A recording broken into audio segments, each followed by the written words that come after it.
Chapter 178. Wu Qi had been paying close attention to Ying Zheng and the others. When Baiqi pulled out the nearly 10 feet long bugle horn that looked like it was made from a crooked bone, Wu Qi immediately covered his ears and used the 7 holy deities and devils to guard his soul. Meanwhile, the silver lotus was wheeling and dancing in his spiritual ocean, shielding Wu Qi's 3 spiritual and 7 physical souls in the stamen of the lotus, while emitting a large amount of 5-colored light that surrounded him. Baiqi raised the bugle up high, took a deep breath, and blew into it with all his might. A sonorous and impassioned dragon roar echoed out. When the dragon roar was heard, there was no other sound between the heaven and earth, even the rolling sound of the great waves had vanished. The dragon roar was dignified and noble, filled with an ancient aura that came from the primordial era and could not be violated. It was as if a divine dragon with an incomparably venerable status had really descended to the mortal world and let out such a long and shocking roar. Upon hearing the dragon roar, Wei Dragon King's body trembled, and he nearly spun and fled. Fortunately, he still remembered his identity as the Dragon King of Longyuan River and managed to guard his mind, preventing himself from making a fool of himself in front of countless demon beasts. He clenched his fists tightly, stared at Baiqi with his bloodshot eyes, and roared, "A bugle horn made from the bone of Dragon Ying. A bugle horn made from the bone of the god of Dragon Ying. How could they have such a precious treasure in their hands?" In the ancient times, when the human emperor, Yu the Great, was trying to control the flood, countless aquatic demons and devils had gathered together and fought against him. The divine dragon, Dragon Ying, descended from the sky and intimidated all the demons with his mighty power, helping Yu the Great to control the flood. Dragon Ying himself was a superior divine dragon among the dragons, the leader of all aquatic demons under the heaven. On top of that, the virtues he achieved during the flood control had intimidated all demons, and he had become in existence like a deity in the hearts of countless aquatic demons under the heaven. The long and loud roar of Dragon Ying had a very strong deterrent and lethal force to these aquatic demons. Although it was only a bugle horn made from the bone of Ying Dragon and let out a dragon cry, all aquatic demon beasts who heard it, as long as they were below the gold core realm, had their heads exploded and died. With just a single dragon cry, over 1 million Xiantian realm aquatic demons within an area of 100 miles were killed. Countless venomous insects, big fishes and other aquatic beasts that were hiding in the flood were killed. The surrounding flood suddenly turned crimson red, emitting a pungent smell of blood. Suddenly, 2 streams of blood spurted out from Baiqi's nostrils. Just now, he had mustered all his strength to blow this horn. Just this sound alone consumed the power that he had painstakingly cultivated for 60 years, and it almost caused his cultivation level to drop from the peak of the nascent soul stage by a small realm. Taking a deep breath, Baiqi looked at the ground of Qin Army's campsite, which was still shaking violently.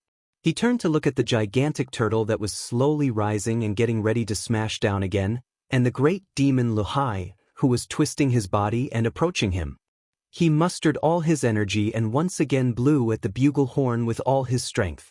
A shrill dragon roar rang out once again. In an instant, countless aquatic demons in the surroundings were killed, and over 10,000 demon beasts who had formed their demon cores were knocked unconscious, swaying and drifting away along with the flood. Han Zhu, Tan Shui, and Lahai had their bodies trembled at the same time. They let out loud roars at the same time, trying to cover the dragon roar of Dragon Ying's bugle horn. But, no matter how hard they roared, the dragon roar just kept coming out from the bugle horn and was not affected by their roars at all. An arrow of blood sprayed out from the bugle horn, as Baiqi had blown the bugle for the second time. Immediately, his cultivation base dropped from the peak of the nascent soul realm to the late stage of the nascent soul realm. The energy essence of his nascent soul was greatly damaged, and the source of his soul was wounded as well. Blood burst out from all 7 apertures of his. The arrow of blood came out from his mouth, shooting out along the bugle horn. Countless aquatic demons fled in all directions in a great panic. Facing the roar of Dragon Ying, they had no power to resist and could only flee in a sorry state, following the deterrence and driving intent of the dragon roar. Apart from several thousand aquatic demons who had formed their demon cores and several hundred demon beasts who had formed their nascent souls, all the other aquatic demons and ordinary fishes, shrimps, turtles, and crabs hiding in the water had either died or fled for their lives. In just a blink of an eye, the surrounding water level had dropped to a depth of 1,000 feet, revealing the towering mountain ridges. Baichi let out a shrill howl. Suddenly, a blood-red flame burst out from his body, rolling and rolling like sticky blood and wrapping around his entire body. The nearly 10 feet thick blood-red flame was rocking and rocking, emitting a pungent smell of blood. Vaguely, one could see countless twisted human faces twisting and rolling amidst the blood-red flame, letting out shrill and miserable howls. Baichi gripped the bugle horn tightly, cried out with a shrill voice, "How dare a demon like you come here and act presumptuously? I, the Iron Blood Dachin, am not someone that you demons can underestimate." Following Baichi's crazy howl, the several 100,000 Qin soldiers in the field headquarters raised the weapons in their hands, exerting all their strength, divine soul, and blood to burst into a thunderous roar, Dachin, Dachin, Dachin. The sonorous and impassioned roar shook the surrounding water and caused the surrounding mountains to crumble. It even shattered the fleshly bodies of several hundred weakest demon cores and water demons, leaving only Jin Dan, who was fleeing. The fierce murderous aura of several 100,000 Qin soldiers transformed into a blood-red murderous aura that one could see with naked eyes, shooting straight up into the sky. After that, it was attracted by the blood-red flame shrouding Baichi's body, fusing straight into Baichi's body. The blood-red flame rose and rose from Baichi's body, and his aura abruptly turned into a towering murderous aura, as if he was unparalleled in the world, as if he was wielding a sword and slaughtering all under the heaven. Baichi laughed ferociously, brought the bugle back to his mouth, and blew it once again. This time, it was not the dragon cry of Ing Long that echoed out, but the cry of "kill" that came together from countless captains and soldiers. The blood-red flame shrouding Baichi's body vanished abruptly, and a bloody murderous aura sprayed out from the bugle. It divided into 3 extremely strong murderous intents, shooting straight towards Hanzhu, Tanshui, and Lehai, the 3 great demons.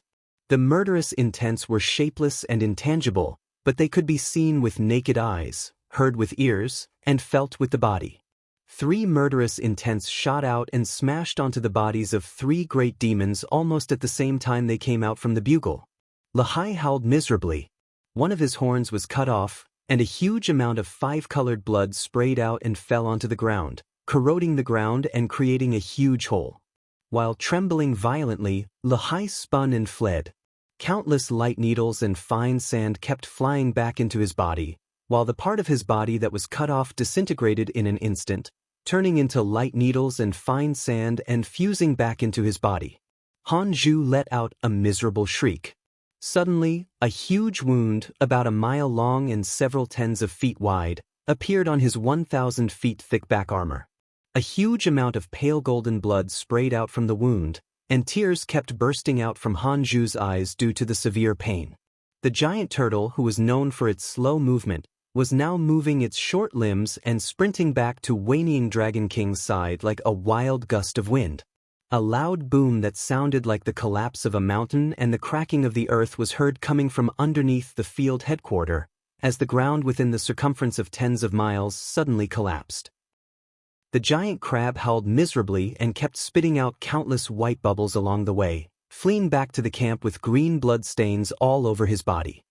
His left pincer had been cut off by the murderous intents, and sticky green blood kept bursting out from it.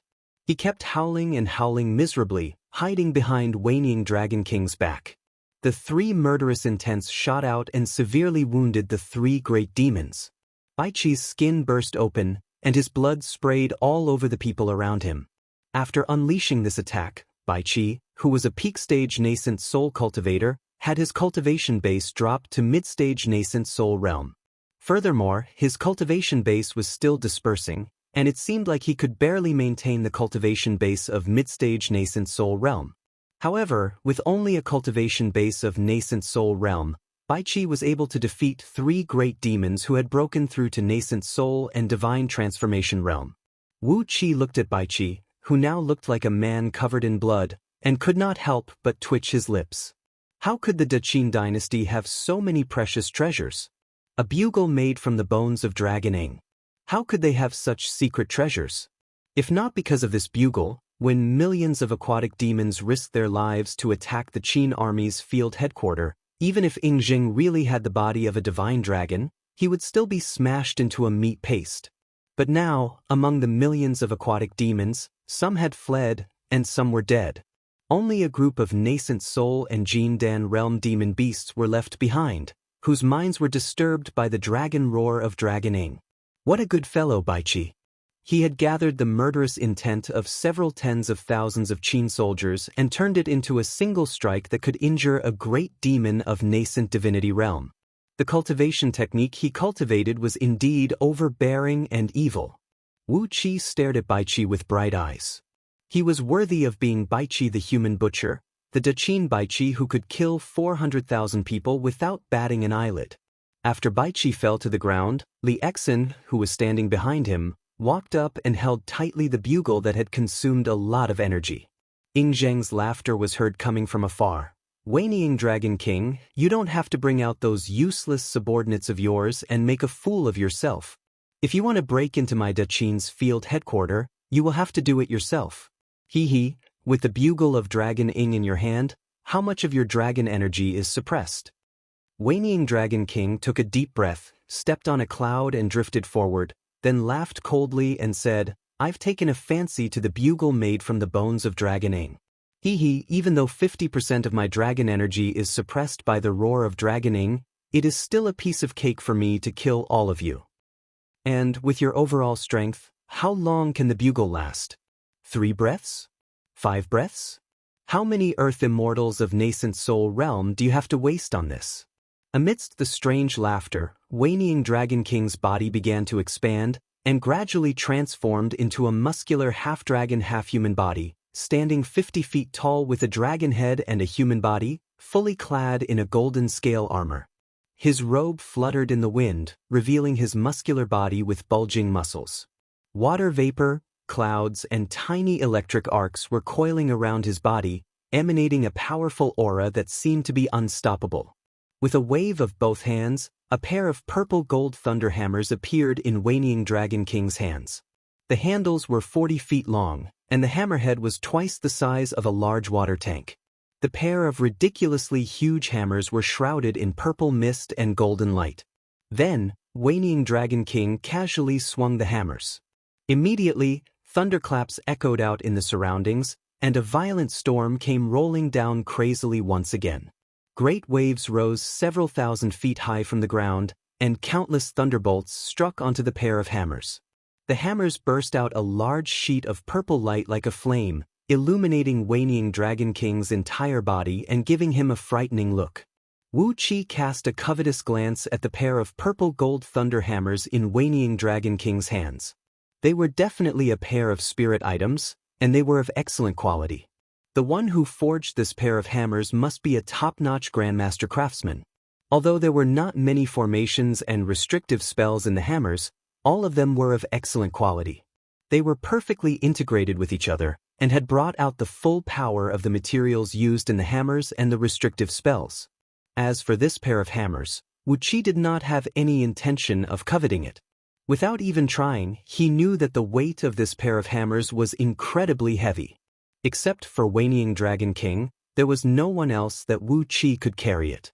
This pair of hammers was a heavy weapon used for close combat, not a magical treasure that could be controlled by spells. The hammers collided forcefully with each other. Wanying Dragon King let out a ferocious laugh, raised the hammers and leaped towards Ing Zheng. "Ing Zheng, you little bastard! Blow, blow for Lao Tzu! Blow, blow for Lao Tzu!" Wanying Dragon King's strange laughter shook the surrounding great waves, causing them to roll and roll. Following his movement, the huge waves crazily slapped towards the Qin army's field headquarters. Ing Zheng's face turned unsightly, while Li Exin held the bugle tightly and blew the bone bugle. A shrill and sonorous dragon cry rang out, as more than half of the mist and water vapor on Wanying Dragon King's body dissipated. The shadows of 8 flood dragons and 1 serpent emerged behind Ing Zhang's back. He took a deep breath, then suddenly pulled out an 8 feet long, strangely shaped heavy sword, swinging it towards Wanying Dragon King.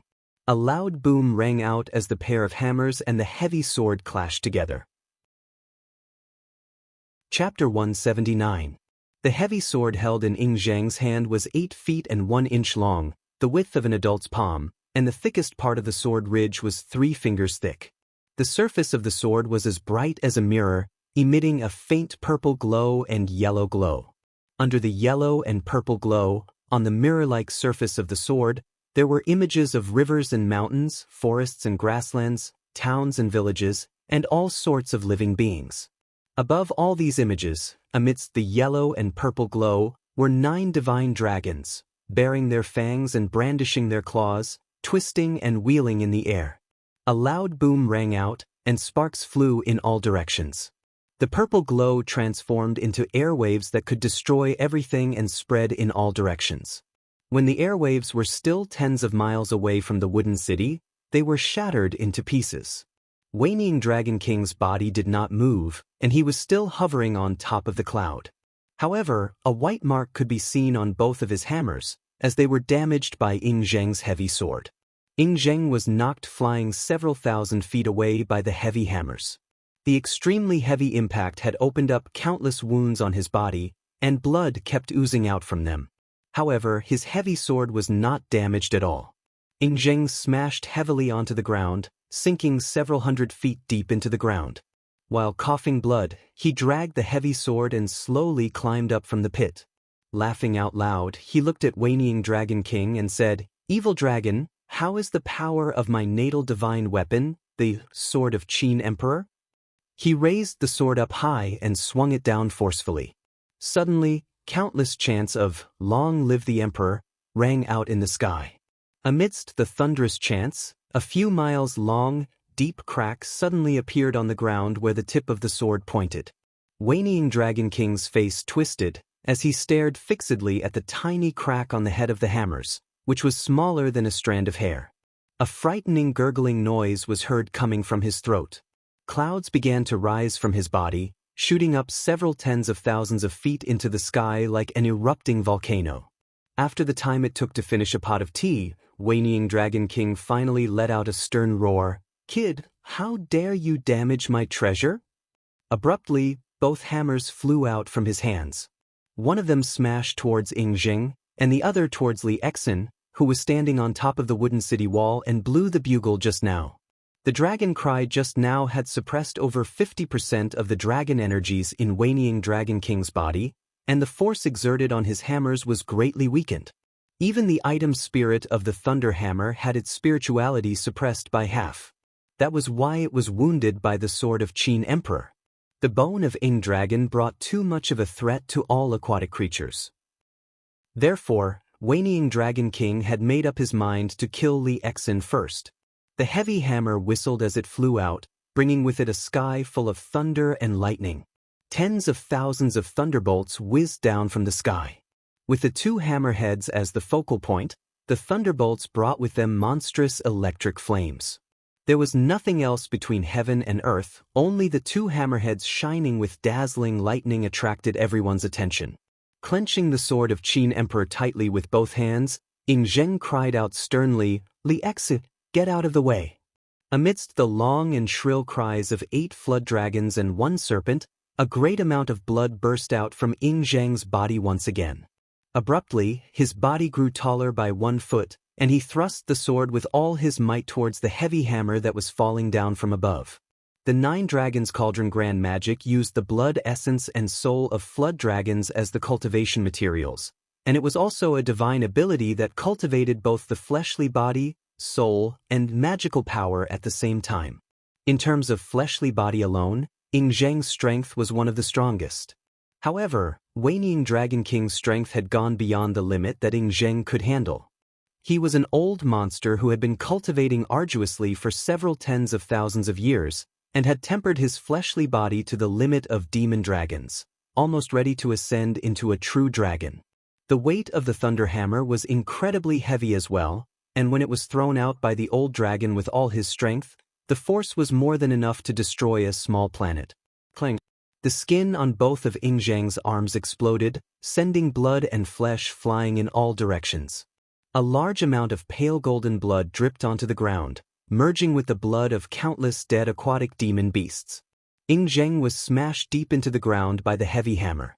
The loud rumbling of the hammer shattered the ground, bringing Ing Zhang down to a depth of 30,000 feet. The tremendous force shook Ing Zhang to the point that his internal organs were riddled with countless cracks, and his body was nearly shattered into pieces. On top of the city wall, Li Exin held the bugle tightly, and once again blew it without caring about anything. The dragon roar of Ing Dragon King echoed out once again. Waning Dragon King's body trembled, as the dragon energies in his body were suppressed by another 50%. He let out a long and furious roar, gave Li Exin a fierce glare, and suddenly waved both of his hands towards the great waves in the distance, coiling up several dozens of huge water dragons and rushing towards the top of the city wall. Li Si came before Li Exin, who was bleeding from his 7 apertures. The scroll was hovering before him, emitting a pale golden gleam. With a calm expression, he wrote over 100 characters on the scroll in a row. After that, he flicked the tip of his brush and picked out over 100 murderous characters from the scroll. Then, they transformed into a faint silver light and flew towards the heavy hammer that was smashing down from above. The forward momentum of the heavy hammer halted abruptly, as the invisible force collided with it and produced a loud, ear-splitting boom. Li Si's body trembled as several dozens of thunderbolts suddenly shot out from the hammer and smashed forcefully onto his body.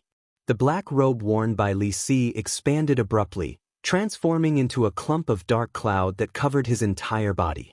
The thunderbolts smashed into the dark cloud and exploded, causing it to roll and scatter. Li Si's body kept suffering from heavy blows, causing him to open his mouth and cough out a mouthful of blood. Chi-Chi, a group of several dozens of men who were dressed like scholars, gathered behind Li Si. They lined up in a strange formation, pulling out seals, scrolls, writing brushes, iron rulers, chains, and many other objects. Then they recited a long and sonorous chant in unison. The law is the one who compiles the books and records, sets them in the government, and distributes them to the common people. The law follows the law of the heaven and earth, and rules all living beings. The law draws the Tao of the heaven and earth, and rules all living beings. Following the chanting of these men, all kinds of strange magical items in their hands began to emit a golden gleam, which kept injecting into Li Si's body. A bright golden gleam burst out from Li Si's body. Abruptly, he pulled out a seal, raised it up towards the sky and cried out sternly, "The law follows the heaven. The Tao of the heaven and earth becomes the commandment of all living beings. What are you waiting for if not now?" Then he flipped the seal, unleashing a beam of golden gleam towards the thunder hammer that kept falling down from the sky. A miserable cry rang out, as Waning Dragon King's heavy hammer suddenly spun in the air, falling down from the sky like a bird with broken wings.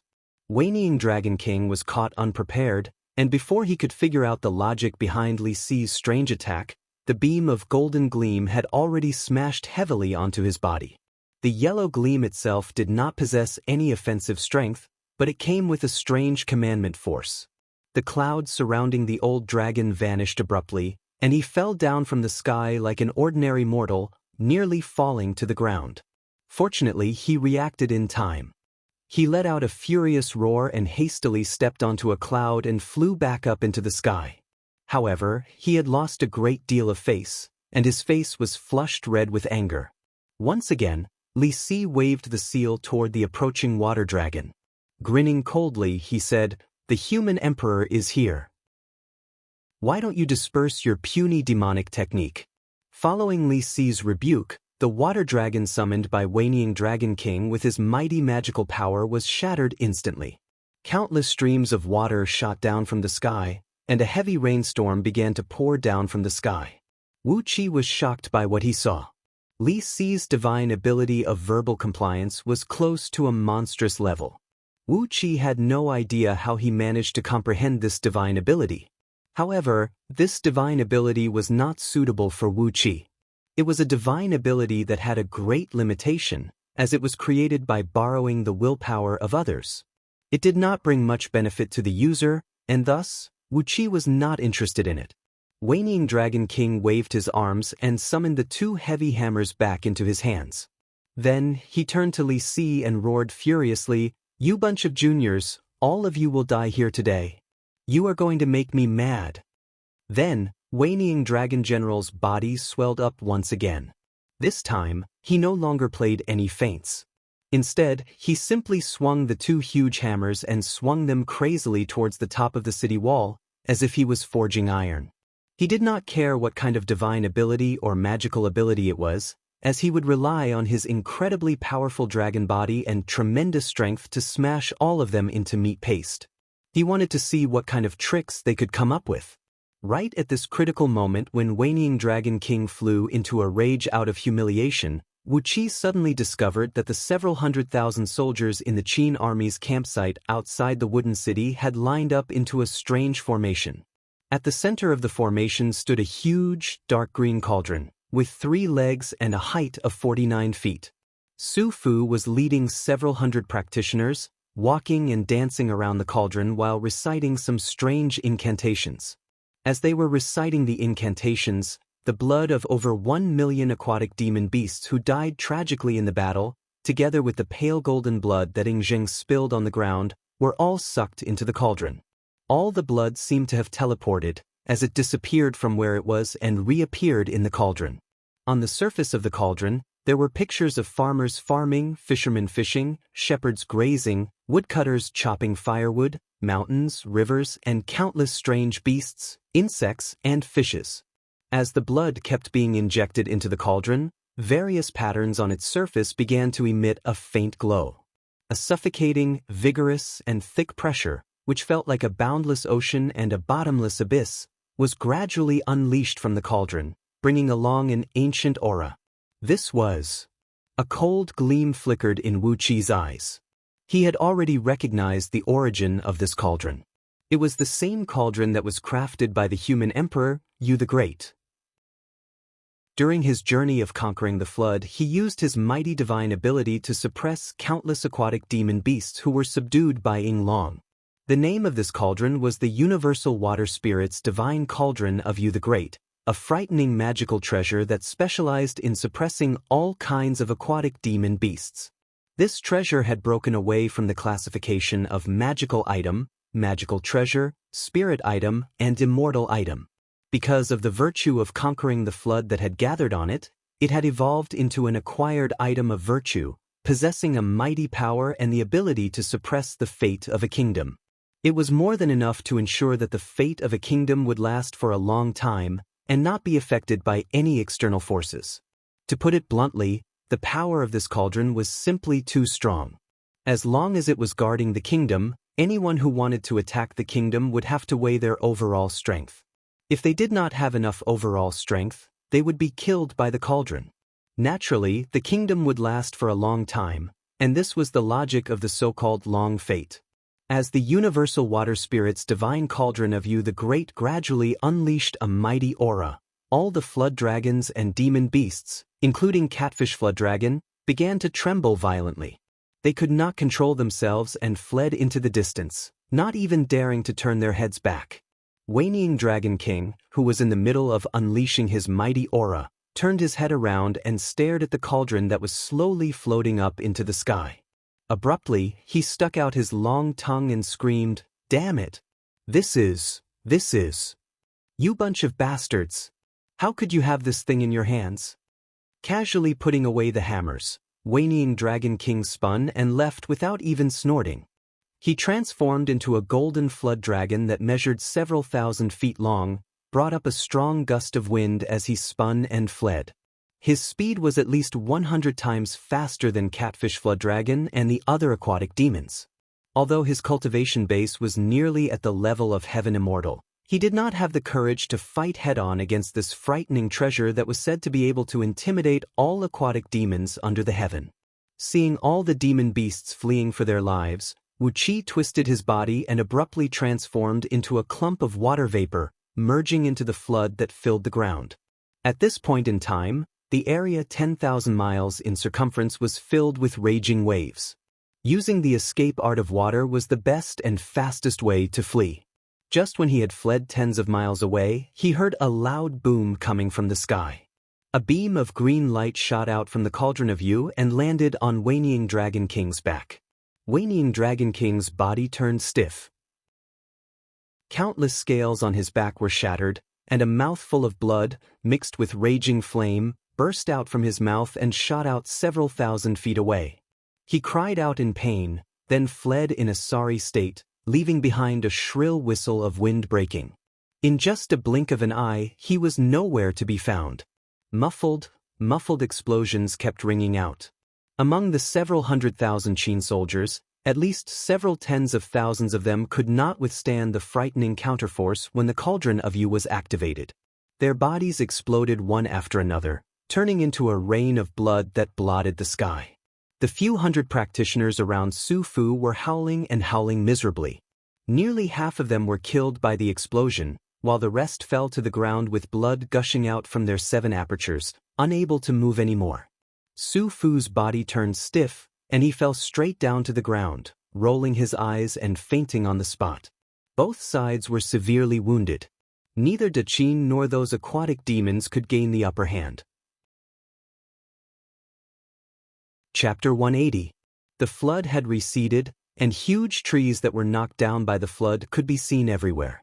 The red sun hung high in the sky, while the jarring sound of a bugle echoed out from the camp of Qin army. The remaining less than 200,000 Qin soldiers trod on wing-shaped magical items, each carrying a porcelain jar filled with the ashes of their comrades. They lined up neatly and flew toward the northwest direction. A dragon chariot pulled by 9 black dragon horses was seen flying in the center of the formation, surrounded by a large troop of Qin soldiers. The huge Cauldron of Yu was hovering above the dragon chariot, emitting a faint dark green glow, threatening all the aquatic demons and devils that might come back. Even if they were retreating, the Qin army would never give the enemy any chance to attack them. Wu Qi stood on the peak of a lofty mountain that was washed away by the flood, looking at the retreating Qin army with a gloating smile on his face. After that, he breathed out a deep sigh. Although the Qin army had suffered a great loss this time, it was not a serious injury. None of those important ministers and generals were killed, but many soldiers and practitioners were killed. For the Qin dynasty, this was just a drop in the ocean. It was a pity that they could not cause a greater loss to the Qin army and could not gain more benefits from them. Wu Qi looked at the retreating Qin army with envy, breathed out a deep sigh and said, "Isn't the old Dragon King going to chase after them? Perhaps they don't have the strength to activate the Cauldron of Yu anymore." Although the Cauldron of Yu possessed a tremendous power, how could an ancient item of virtue be controlled by a mere nascent soul cultivator? Su Fu had gathered the blood essence of countless aquatic demons that had died tragically, and together with a thread of human emperor's blood essence found in Ying Zheng's body, he had barely activated the Cauldron of Yu and wounded Wanying Dragon King with just one strike. Wu Qi believed that as of now, the Qin army did not have the strength to activate this precious treasure. If Wanying Dragon King reorganized his army and chased after them, there was a high chance that the entire Qin army would be wiped out here. Standing right next to Wu Qi, the catfish flood dragon, Han Zhu, Tan Shui, and Le Hai, the 3 great demons who had transformed into their human forms, shook their heads with fear and said, "We can't do it, we can't. That treasure is specialized in restraining us, the aquatic demons. We can never get close to it. Other than the old Dragon King, no one could withstand its breath." However, this time, the old Dragon King's spine was broken, and 2 of his dragon tendons were also broken. Without 10 years of recuperation, his cultivation will not be able to recover. Wu Qi didn't say anything. Wanying Dragon King's injury was definitely not as serious as he claimed. This old demon dragon was afraid of death. He would be able to ascend to become a true dragon as long as he survived the last thunder calamity. At this critical juncture, he dared not take any more risks. On the eve of ascension, It would really be a joke if he were to accidentally suffer heavy injuries and die. The longer a living being lived, the more afraid they would be of death. This logic could be applied to Wanying Dragon King as well. Sighing softly, Wu Qi shook his head and said, "We can only watch them leave." Catfish Flood Dragon and the few great demons breathed a long sigh of relief, as if they were sending off a plague god, and said, "We can only watch them leave." Wu Qi looked at the few water-kind spirit creatures. He truly didn't want to see their relaxed smiles. He sneered and said, "They have left, but they will come back.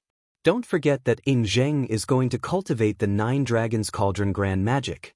He still lacks the blood essence and soul of a flood dragon, and with that, he will be able to cultivate the first divine ability and attain the cultivation base of Heaven Immortal. When they come back..." Catfish Flood Dragon's dark face instantly turned pale. She opened her mouth wide and did not say a word for a long while. On the other side, Han Zhu, Tan Shui, and Lahai breathed out a long sigh of relief. They looked at Catfish Flood Dragon with a pitying expression, breathed out a long sigh at the same time and said, "It's the blood essence and soul of a flood dragon." Catfish Flood Dragon blinked her eyes, stomped her feet, and suddenly cried out, "I can't live in Longyuan River anymore. I can't live here anymore. I want to move. I want to move. I can't live in the Western Ocean, and those people have retreated to the Western Ocean. I want to find a new place to stay in the Eastern Ocean. I'll go find the old Dragon King now, and ask him to write me an official document, asking me to move to the Eastern Ocean." Shaking her head, Catfish Flood Dragon stomped her feet, spun and left. But after a few steps, Catfish Flood Dragon spun again, clenched her jaws tightly, and pulled out 36 pale golden scales from her body. She gave them to Wu Qi and said, "Little brother Wu Qi, thank you for saving my life. I don't even know the use of most of the treasures in Sea Catfish's cave. These are just some meager things, and I can't repay you for saving my life. These scales are of great use to you human cultivators, so I'll give them to you." Wu Qi stared blankly at the scales in his hand, then threw his head back and breathed out a long sigh. A kind person, she was definitely a kind person. He had taken away all the treasures in Catfish Flood Dragon's cave, 30% of her blood essence, and the flood dragon body tempering technique she had learned. He was already very satisfied with the gains, but she still took the initiative to give him 36 dragon scales. How could he accept that? Wu Qi took over the dragon scales, looked at Catfish Flood Dragon, nodded his head and said, "It's just a trivial matter, not worth mentioning. In the future, if you need Wu Qi's help, just go to Duke Yen Li's mansion in Ji City, the capital city of Great Yen Dynasty, and look for him." Catfish Flood Dragon and the 3 great demons exchanged a glance, then shook their heads at the same time and said, "We can't go there. We, the Aquatic Clan, can't leave the shore for more than 10,000 miles. We've heard about Ji City, a place where there are some demons who have cultivated into the form of birds in the forest, serving as great Yan sinecures. There are 3 beast kings, 2 bird kings, and a few demon kings who live in seclusion, all of whom are great Yan sinecures. But for us, the Aquatic Clan, our power will be greatly reduced once we leave the water, and it's not comfortable to stay on the shore. So we won't go there." Lahai sneered and said, "We, the Aquatic Clan of Longyuan River, have a grudge with the subordinates of those few beasts. They have already become great Yan sinecures, so how can we go there? If we go there, we might not be able to come back. Although those old demons are staying in the depth of Meng Mountains, and they only listen to the imperial edict of Great Yen Dynasty, many of their disciples and granddisciples are serving in Great Yen Dynasty. The grudge between us, the Aquatic Clan of Longyuan River, and them is too deep. We can't go to Ji City." The few aquatic demons shook their heads, then stepped onto their demon clouds and flew towards Longyuan River. On the other hand, Wu Qi was taken aback by the news they revealed. The few demon kings who shared the same fame as Wanying Dragon King were actually Great Yen Dynasty sinecures? But why didn't Yen Dan and his brothers tell him about this? But when he thought about it, weren't Xiong Qing and his brothers demon bears who lived in the forest? Since all 12 of them had joined Great Yen Dynasty and become the Imperial Guards, how could their parents and other seniors be related to Great Yen Dynasty? Looking at the demon clouds that were flying away, Wu Qi shook his head lightly. Sure enough, he could never underestimate anyone under the heaven. Hee, Yen Dan actually had such a trump card hidden in his sleeve? If that was the case, wasn't the so-called 13 immortal sects of Great Yen Dynasty just a joke? What was the use of these 13 immortal sects? Were they trying to fool the people under the heaven? Wu Qi turned his head and looked at the Qin army that was about to disappear into the distance. He breathed out a long sigh. Fortunately, the Qin army did not leave Meng Mountains to attack Great Yen Dynasty. Otherwise, if those sinecures of Great Yen Dynasty were to strike, the Qin army would be in big trouble. No wonder Yen Dan dared to be so lenient. No wonder he had been in a secluded cultivation for so many years, ignoring all the affairs of the imperial court, and the internal affairs of Great Yen Dynasty were in a mess. As long as there were demon kings who had cultivated their nascent divinity, he had no fear of someone plotting to usurp the throne. It's a pity that I, Wu Qi, have to bear the blame for nothing. Everyone under the heaven thinks that I'm the one who wiped out Wei Merchant. Who should I tell this injustice to? Lu Bui, oh Lu Bui, please don't seek revenge from me. Breathing out another long sigh, Wu Qi too stepped on a beam of light and plunged into the ground, heading towards one of his secret caves in a far distance. In the secret cave, Wu Qi spent half a month, consuming all the nearly 100 Jin Dan he had collected this time. Finally, all 10 false cores produced a thread of innate nectar essence that belonged to Wu Qi himself. The misty false cores began to glow with a faint silver gleam, and their quality was much denser than before. Wu Qi's cultivation base had suddenly become a few times stronger. While absorbing the Jin Dan essence, he was also constantly digesting Catfish Flood Dragon's blood essence, strengthening and tempering his fleshly body. The black pearl used by Catfish Flood Dragon was the same as the acquired pearl of fire element that Wu Qi owned now. It was a natural spirit pearl formed by the acquired water essence, and it contained a very powerful water essence energy, which made it extremely powerful. After a preliminary refinement, Wu Qi placed it in his dantian, constantly nourishing and refining it with his own energy essence. The fire and water pearls were spinning in the shape of a taiji in his dantian. Nourished by the two pearls, the energies in Wu Qi's heart and kidneys became stronger and stronger, and the strength of his blood and energy was greatly improved as well. However, the several dozens of treasures found in Catfish Flood Dragon's mansion greatly exceeded Wu Qi's expectation. That Catfish King's mansion should be the Immortal's cave that Catfish Flood Dragon found accidentally, and those treasures should be the treasures she found accidentally in the cave as well. All these treasures were refined by her ancestors, and were very powerful magical treasures. Presumably, Catfish Flood Dragon's mansion used to be the Immortal's cave of a senior cultivator. Among these treasures, most of them were lower-grade magical treasures, but only a small diamond-shaped mirror stood out from the rest. It was a beautiful diamond-shaped mirror, with ancient and heavy runes densely intertwined on its back. Vaguely, large sheets of watery clouds could be seen appearing and disappearing on the surface of the mirror. On the back of the mirror was a small button made from 3 Chinese alligators, and on top of it were 2 characters, cold electric, that were carved with very fine writing. Wu Qi sent his divine sense into the mirror, and vaguely sensed a faintly discernible divine will hiding in it. It was a mirror that had almost turned into a spirit of its own, and was about to give birth to its own item spirit. Perhaps because Catfish Flood Dragon did not inherit the specific legacy, she did not discover the advantages of the mirror. Instead, she kept it in the cave carelessly, and did not even prepare to take it out to fight the enemy. In Wu Qi's eyes, this cold electric mirror was even more precious than some spirit water pearls. But too bad, in Catfish Flood Dragon's hands, it was like a pearl covered in dust, and did not bring out its full potential.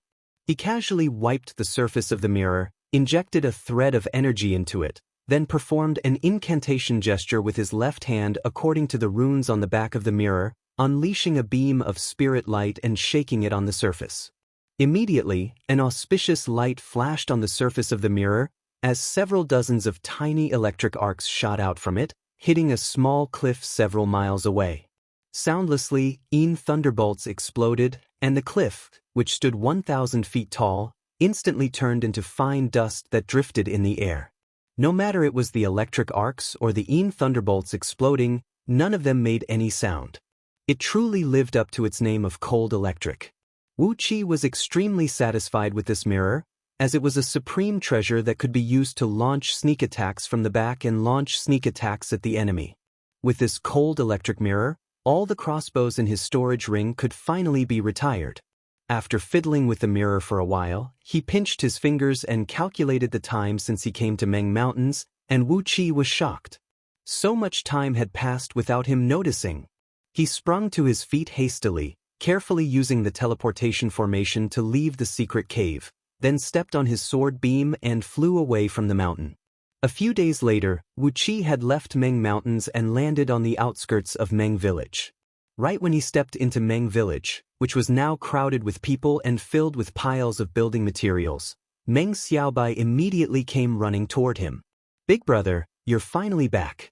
According to your plan, Duke Qingfeng has reached the last step, and he is about to succeed." He paused for a brief moment, then smiled bitterly and said, "But there are a few talisman masters from Heavenly Spirit sect guarding the capital city of Gaoling Kingdom, so it's not easy for Duke Qingfeng to strike." Upon hearing Meng Xiaobai's words, Wu Qi could not help but be filled with anger. Heavenly Spirit sect again? Heavenly Spirit sect again. Chapter 181. Ji City.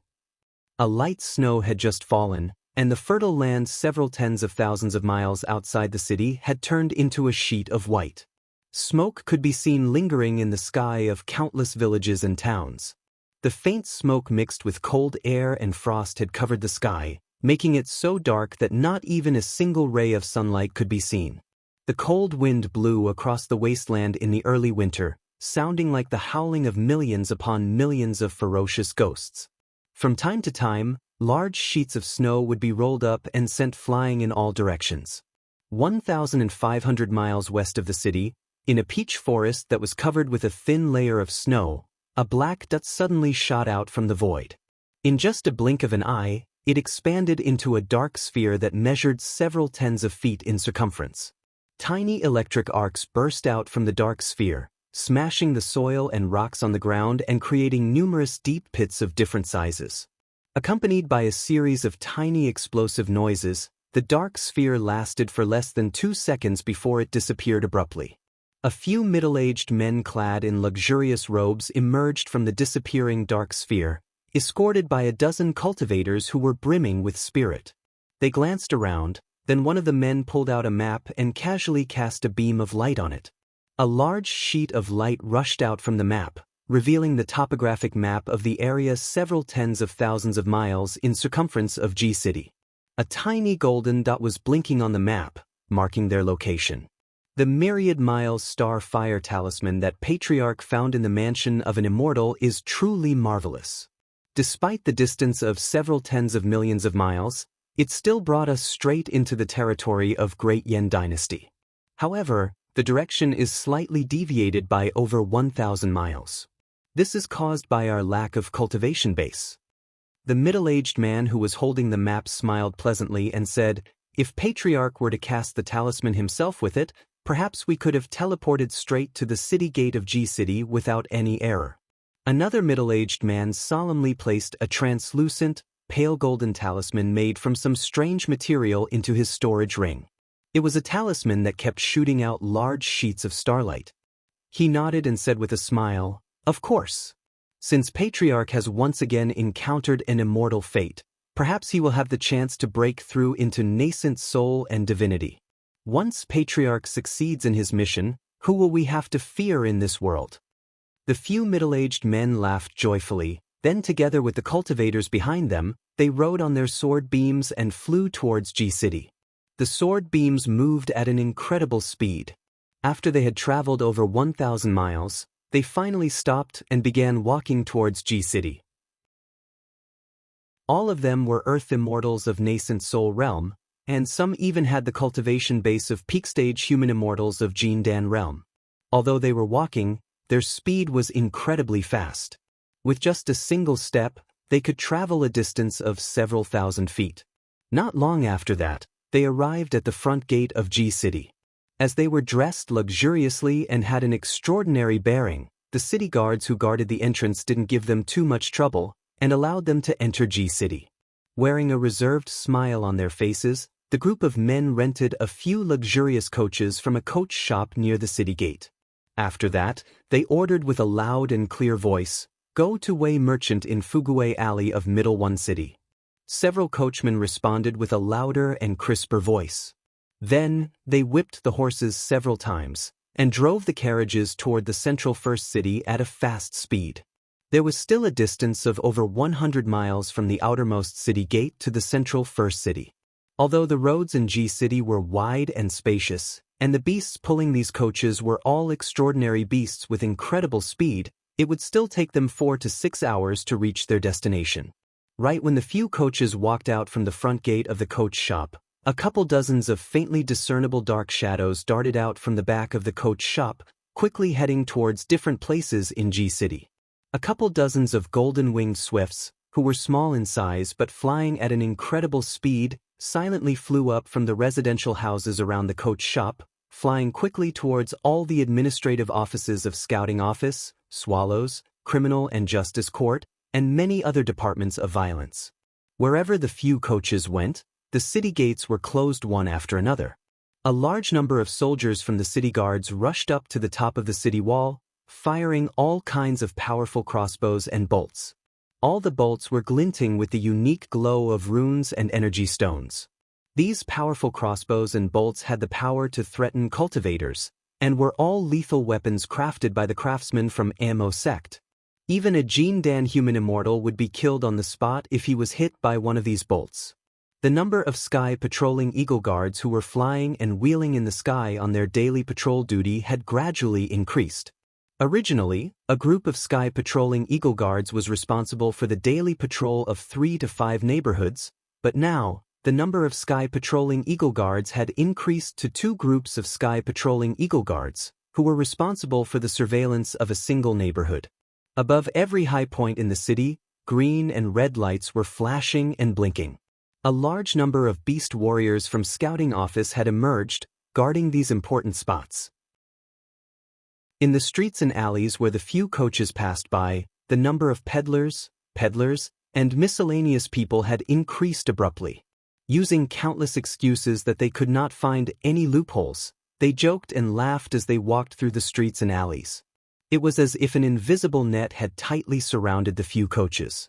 When the sky was about to turn dark, the few coaches arrived at the entrance of Wei Merchant, which was ablaze with bright lights. The Wei Merchant, which had been thoroughly cleaned up, looked exactly the same as when Wei Xiaoxiao was still here. Guards clad in the uniform of Wei Merchant were still standing before the entrance, and the gatekeepers and coachmen were still waiting in the gatehouse. A couple dozens of handsome mounts were tied to the posts in front of the entrance. These mounts were kicking their hooves impatiently, while a few coachmen were trying to calm them down. Tens of luxurious coaches were parked before the entrance of the merchant. Obviously, some distinguished guests were paying a visit. Vaguely, the sound of a bell could be heard coming out from the inside of the merchant. The tune was graceful and melodious, like the tune of the heavens. A few middle-aged men alighted from the coaches, casually tossing a few thumb-sized ocean pearls to a few coachmen as payment. After that, they walked into the merchant with their heads held high and chests puffed out, escorted by the cultivators who came with them. Hanging on their belts were the purple gold medallions that only the core members of Wei Merchant would have. It indicated that they were people with a status equal to Wei Xiaoxiao. The servants and guards at the entrance dared not to show any neglect, and hastily welcomed them into the merchant. The few coachmen picked up those valuable ocean pearls and fiddled with them for a while. Then, with a cold smile on his face, Chi-Chi turned to the few middle-aged men and shouted, "Thank you, great master, for your generous gift. May great master live a peaceful life, and live a prosperous life for generations to come. May you have hundreds of children and thousands of grandchildren, and may you live a long and prosperous life." Amidst the long and loud shout, the few coachmen slowly drove the coaches away from Wei Merchant. The front door of the merchant was tightly shut. Soundlessly, over 300 Gene Dan cultivators strode into the merchant, quickly placing pieces of pre-made formation discs on the ground. In just a blink of an eye, they had laid out 3 layers of formations around Wei Merchant. With Wei Merchant as the center, all the ordinary people living in the nearby streets were evacuated, and all the open spaces were filled with formation discs of various colors. A great number of Jindan and nascent soul cultivators were bustling about nervously among the formation discs, linking them together and forming into a complete formation. All the formations were mainly used for restraining and trapping, and there were no dangerous killing formations. The few middle-aged men strode towards the main hall of the merchant.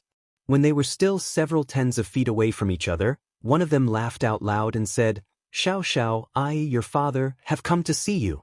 Ha, you've done a good job here. When your father heard Patriarch praising you, I feel very gratified." The drumming in the main hall did not stop, but there was no answer from Wei Xiao Xiao. The few middle-aged men brought a group of people and strode into the main hall, but they were taken aback by what they saw. Apart from the nearly 100 musicians who were playing the musical instruments in the hall, only Yan Dan was seen sitting right in the middle of the hall.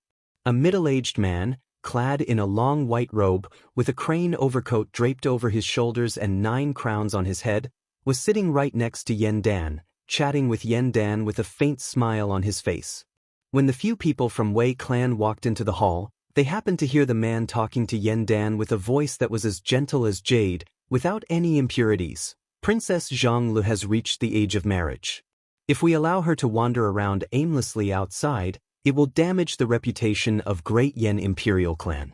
Especially if she follows Martinyan to a place like Shur Martial Club, where will the face of His Majesty and all the members of Imperial Clan be?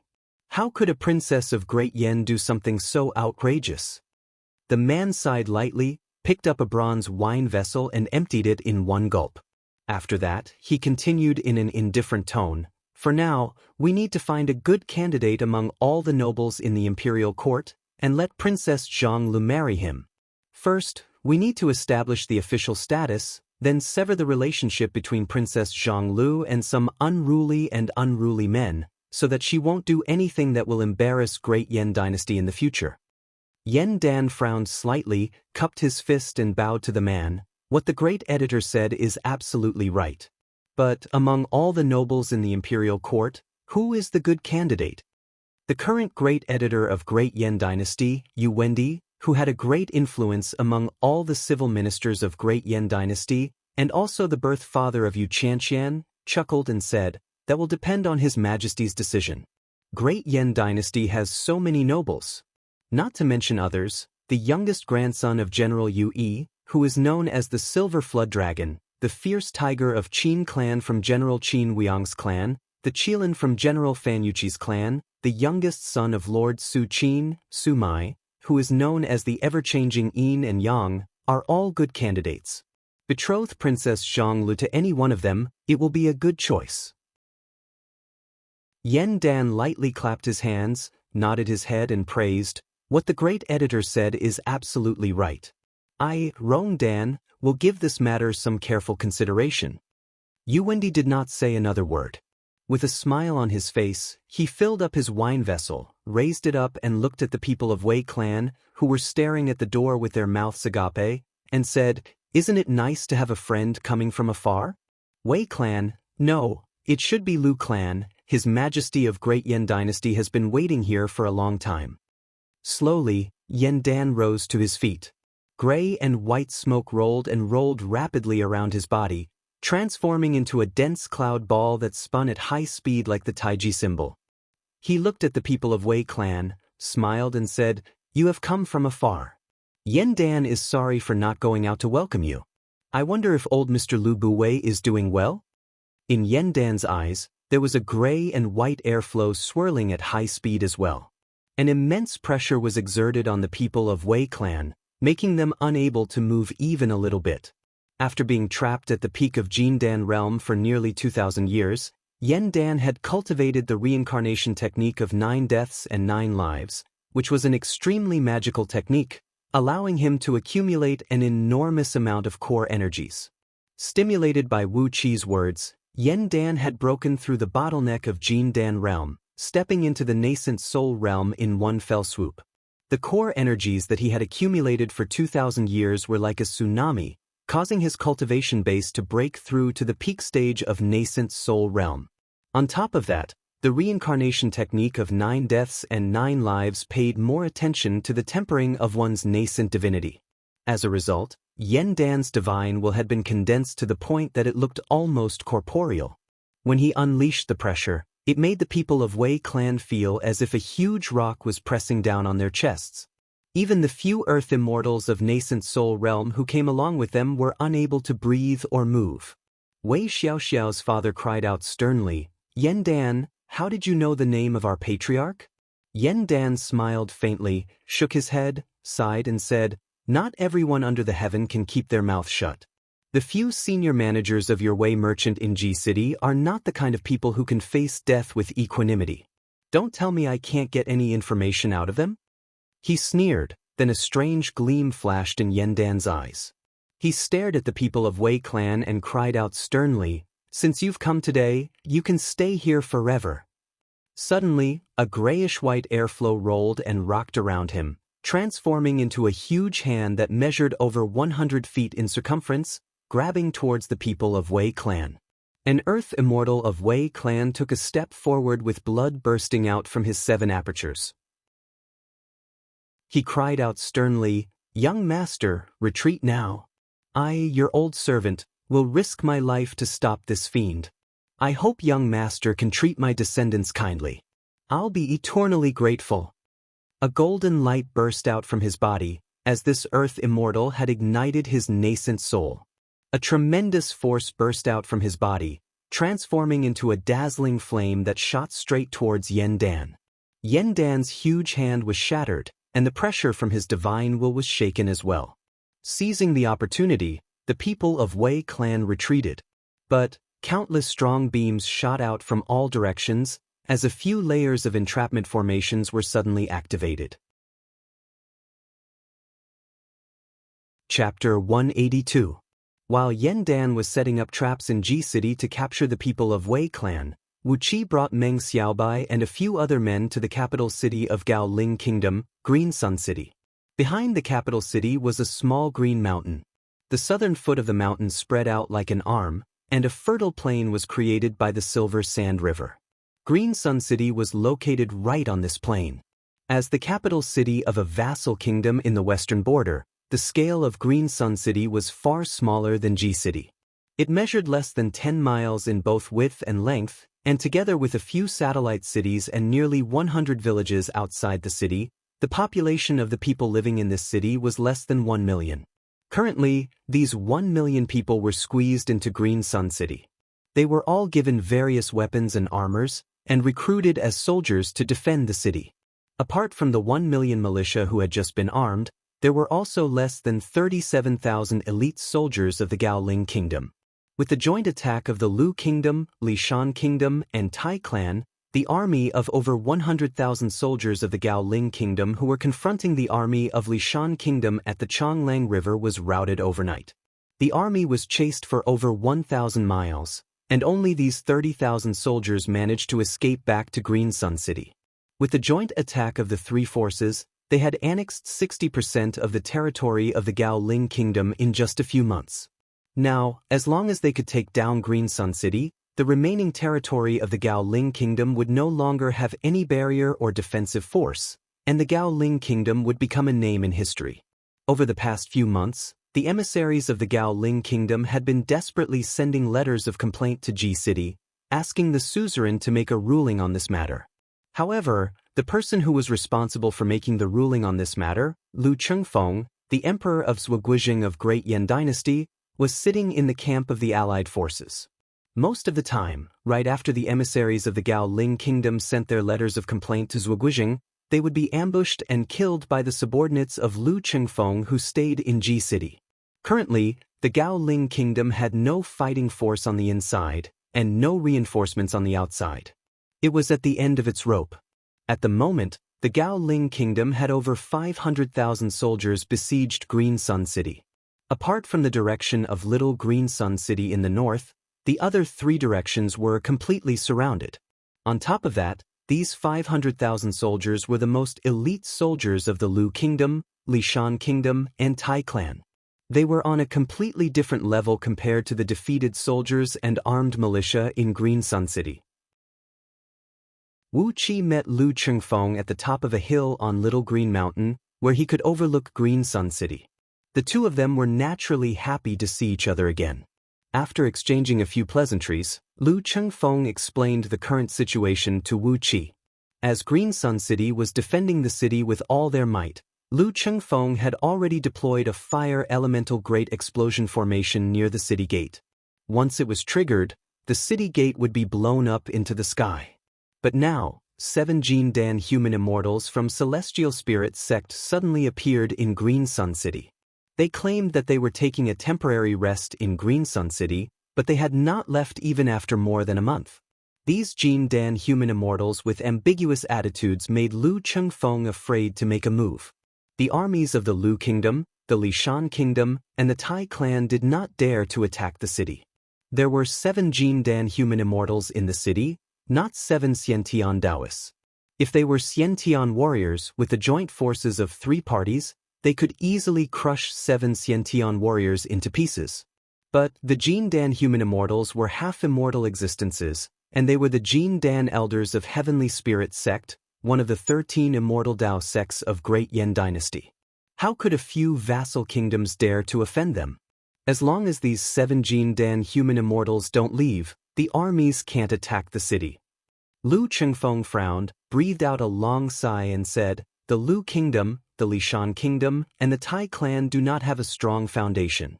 The daily expenditure of 500,000 soldiers is a huge number. If they continue to besiege the city without attacking, the military expenditure will be too much for them to bear. I have no idea where these 7 rascals came from, and what are they doing here in Green Sun City?" Wu Qi sneered and said coldly, "They are here to receive their great elder, Ling Wujiu. That is a smart move. Instead of receiving them openly in the Lu Kingdom, they chose to stay in the capital city of the Gao Ling Kingdom, which is the closest city to Meng Mountains apart from the capital city of the Lu Kingdom. But too bad, their wishful thinking is not going to work now." After a brief moment of pondering, Wu Qi looked at Lu Chengfeng, who had his head filled with confusion, and asked with a smile, "Is the hidden chess piece I asked you to prepare in place?" Lu Chengfeng nodded and said, 70,000 elite soldiers from Brotherhood of Mountains clan have been lying in ambush in Little Green Mountain for 2 months. These barbarians are not easy to deal with. My grandfather has been colluding with them for a long time. This time, with the excuse you made up, he managed to borrow 70,000 elite soldiers from Brotherhood of Mountains clan to attack the Gao Ling Kingdom and divide the loot. These barbarians haven't seen enough gold, silver, and jewelry these days, and they are preparing to return home. Wu Qi sneered, tilted his head up and said in a cold voice, "Returning home? How can it be so easy? According to the military law of Great Yan, killing barbarians is a meritorious deed. These 70,000 elite soldiers from Brotherhood of Mountains clan were brought here by Wu Qi so that young master could earn a great meritorious deed so that he could secure the throne of Zhuguixing. Mobilize the elite soldiers from Brotherhood of Mountains clan now. Order them to attack the city immediately. As for the 7 Jin Dan human immortals from Heavenly Spirit sect, just leave them to me." Lu Chengfeng was struck dumb with astonishment. He stared blankly at Wu Qi and cried out, "What did you just say?" Wu Qi did not say a word. He pointed his finger out and unleashed the heavenly star positioning disc from his body. It transformed into a jade-colored disc and flew up into the sky, emanating wisps of sharp starlight that brightly illuminated the surroundings. Very soon, stern cries of rebuke echoed out from Green Sun City. 7 bright beams shot up into the sky at top speed, heading towards Wu Qi. Wu Qi cried out sternly, "Mobilize the elite soldiers from Brotherhood of Mountains clan to attack the city. Once they and the defending army in Green Sun City are severely wounded, kill them all. The monarch of the Gao Ling Kingdom has colluded with barbarians and harmed the surrounding vassal kingdoms. This crime must be pinned on the head of the royal family of the Gao Ling Kingdom. I'll be bringing these 7 useless Jin Dan human immortals with me." Casually calling back the heavenly star positioning disc, Wu Qi stepped on the sword beam and left. The sword of Greedy Wolf flew at an incredible speed. In just a blink of an eye, it had flown several dozens of miles away.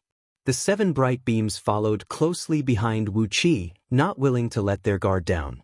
In just the time of a few breaths, the few bright beams had vanished without a trace. A worried expression emerged on Lu Qingfeng's face as he looked at the direction where Wu Qi disappeared. After that, he stamped his foot and cried out sternly, "Beat the drums, sound the bugle, raise the flame as the signal, order the 70,000 soldiers from Brotherhood of Mountains clan to attack the city. Let Mark Yuanyang send a messenger to tell those barbarians that once Green Sun City is breached, they will have the first pick of all the valuables and all the women. Anything they fancy will be theirs." Upon hearing the order, all the captains surrounding Lu Chengfeng set out one after another. Mark Yuanyang, Tai Kaishan, had also immediately sent out his trusted messenger to the valley where the 70,000 soldiers from Brotherhood of Mountains clan were hiding. A few months ago, Marquis Yuanyang had already sent out his absolute trusted messenger to inform the leader of Brotherhood of Mountains clan, who had a long history of friendship with him, inviting him to help him attack the Gao Ling kingdom, and also promised him countless benefits. The leader of Brotherhood of Mountains clan and Mark Yuanyang's clan had a friendship of over 200 years. As a result, their armors, weapons, provisions, and many other things were all supported by Mark Yuanyang's clan.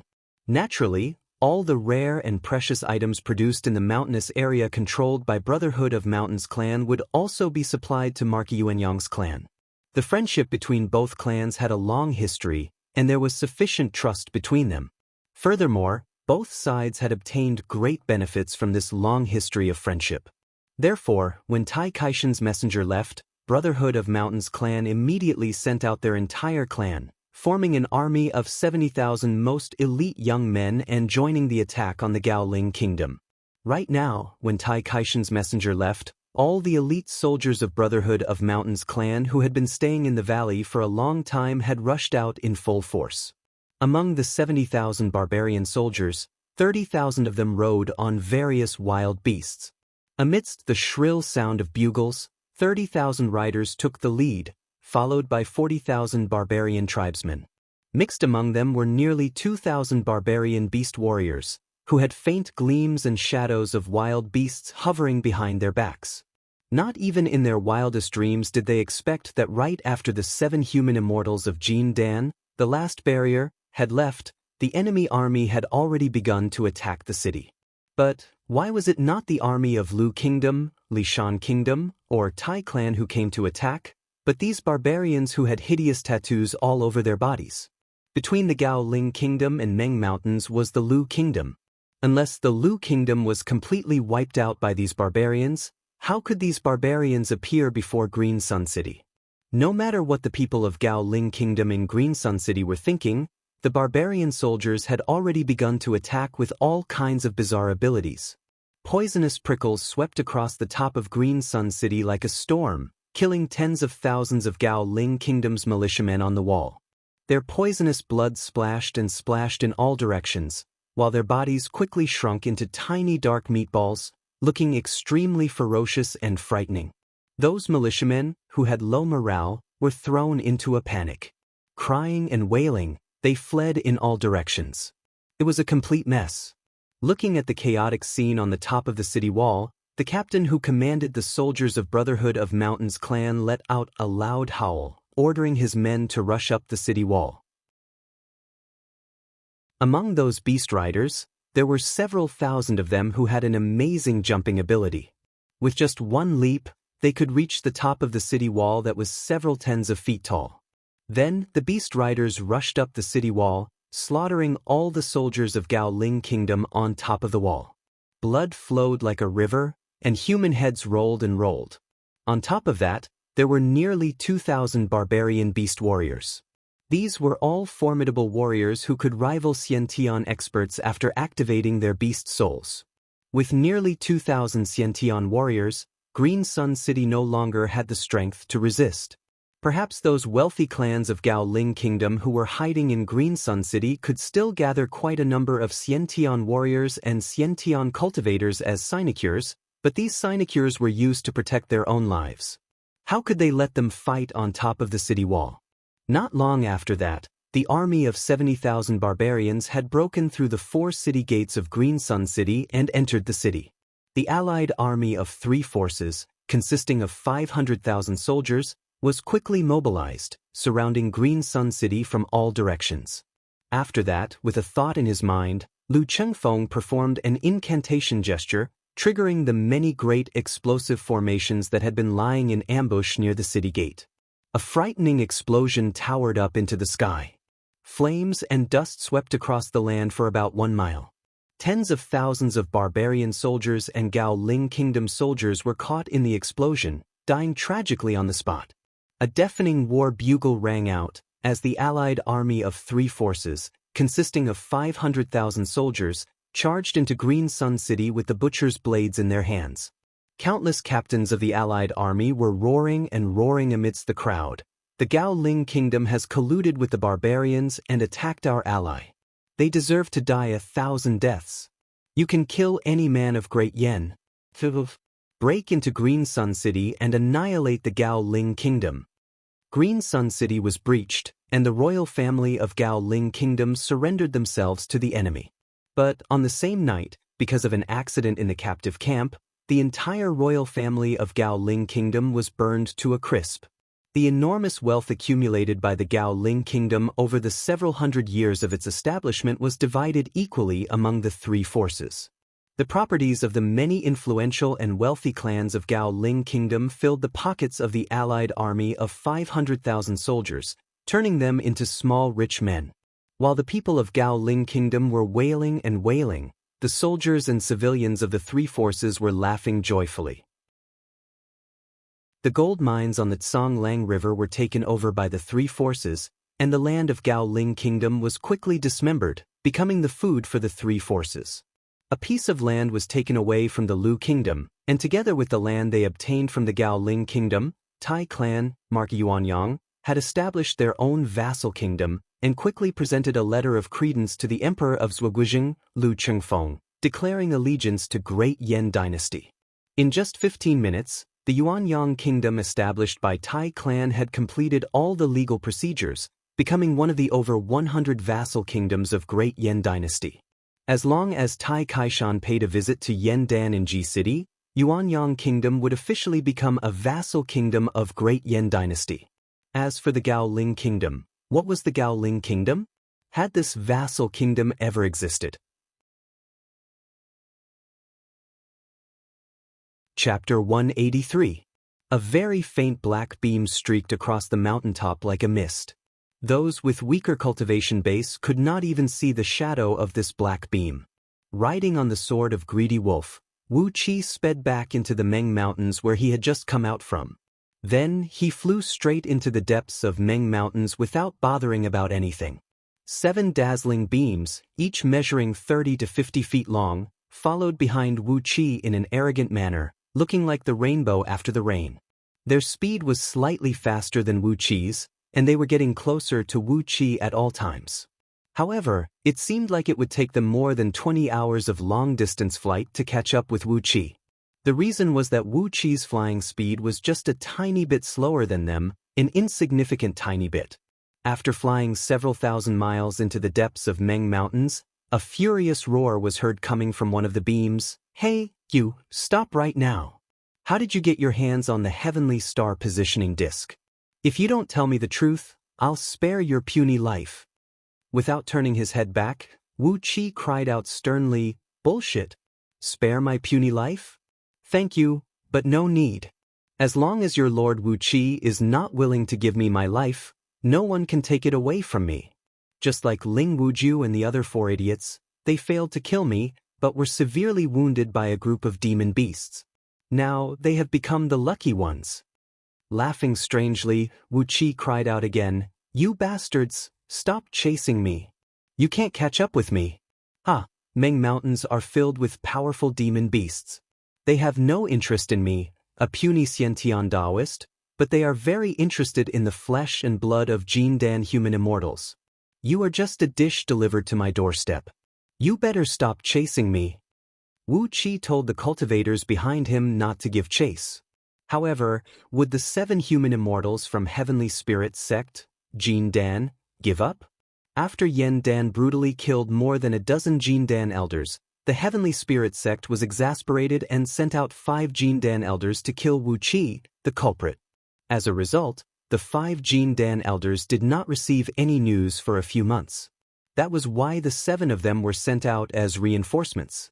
He had waited in Green Sun City for a few months, but Ling Wuju and the others did not return. Instead, he saw Wu Qi carrying the Heavenly Star positioning plate and showing off his prowess. If they did not catch up with Wu Qi and interrogate him about what had happened, how could these 7 human immortals of Jin Dan sect let him go?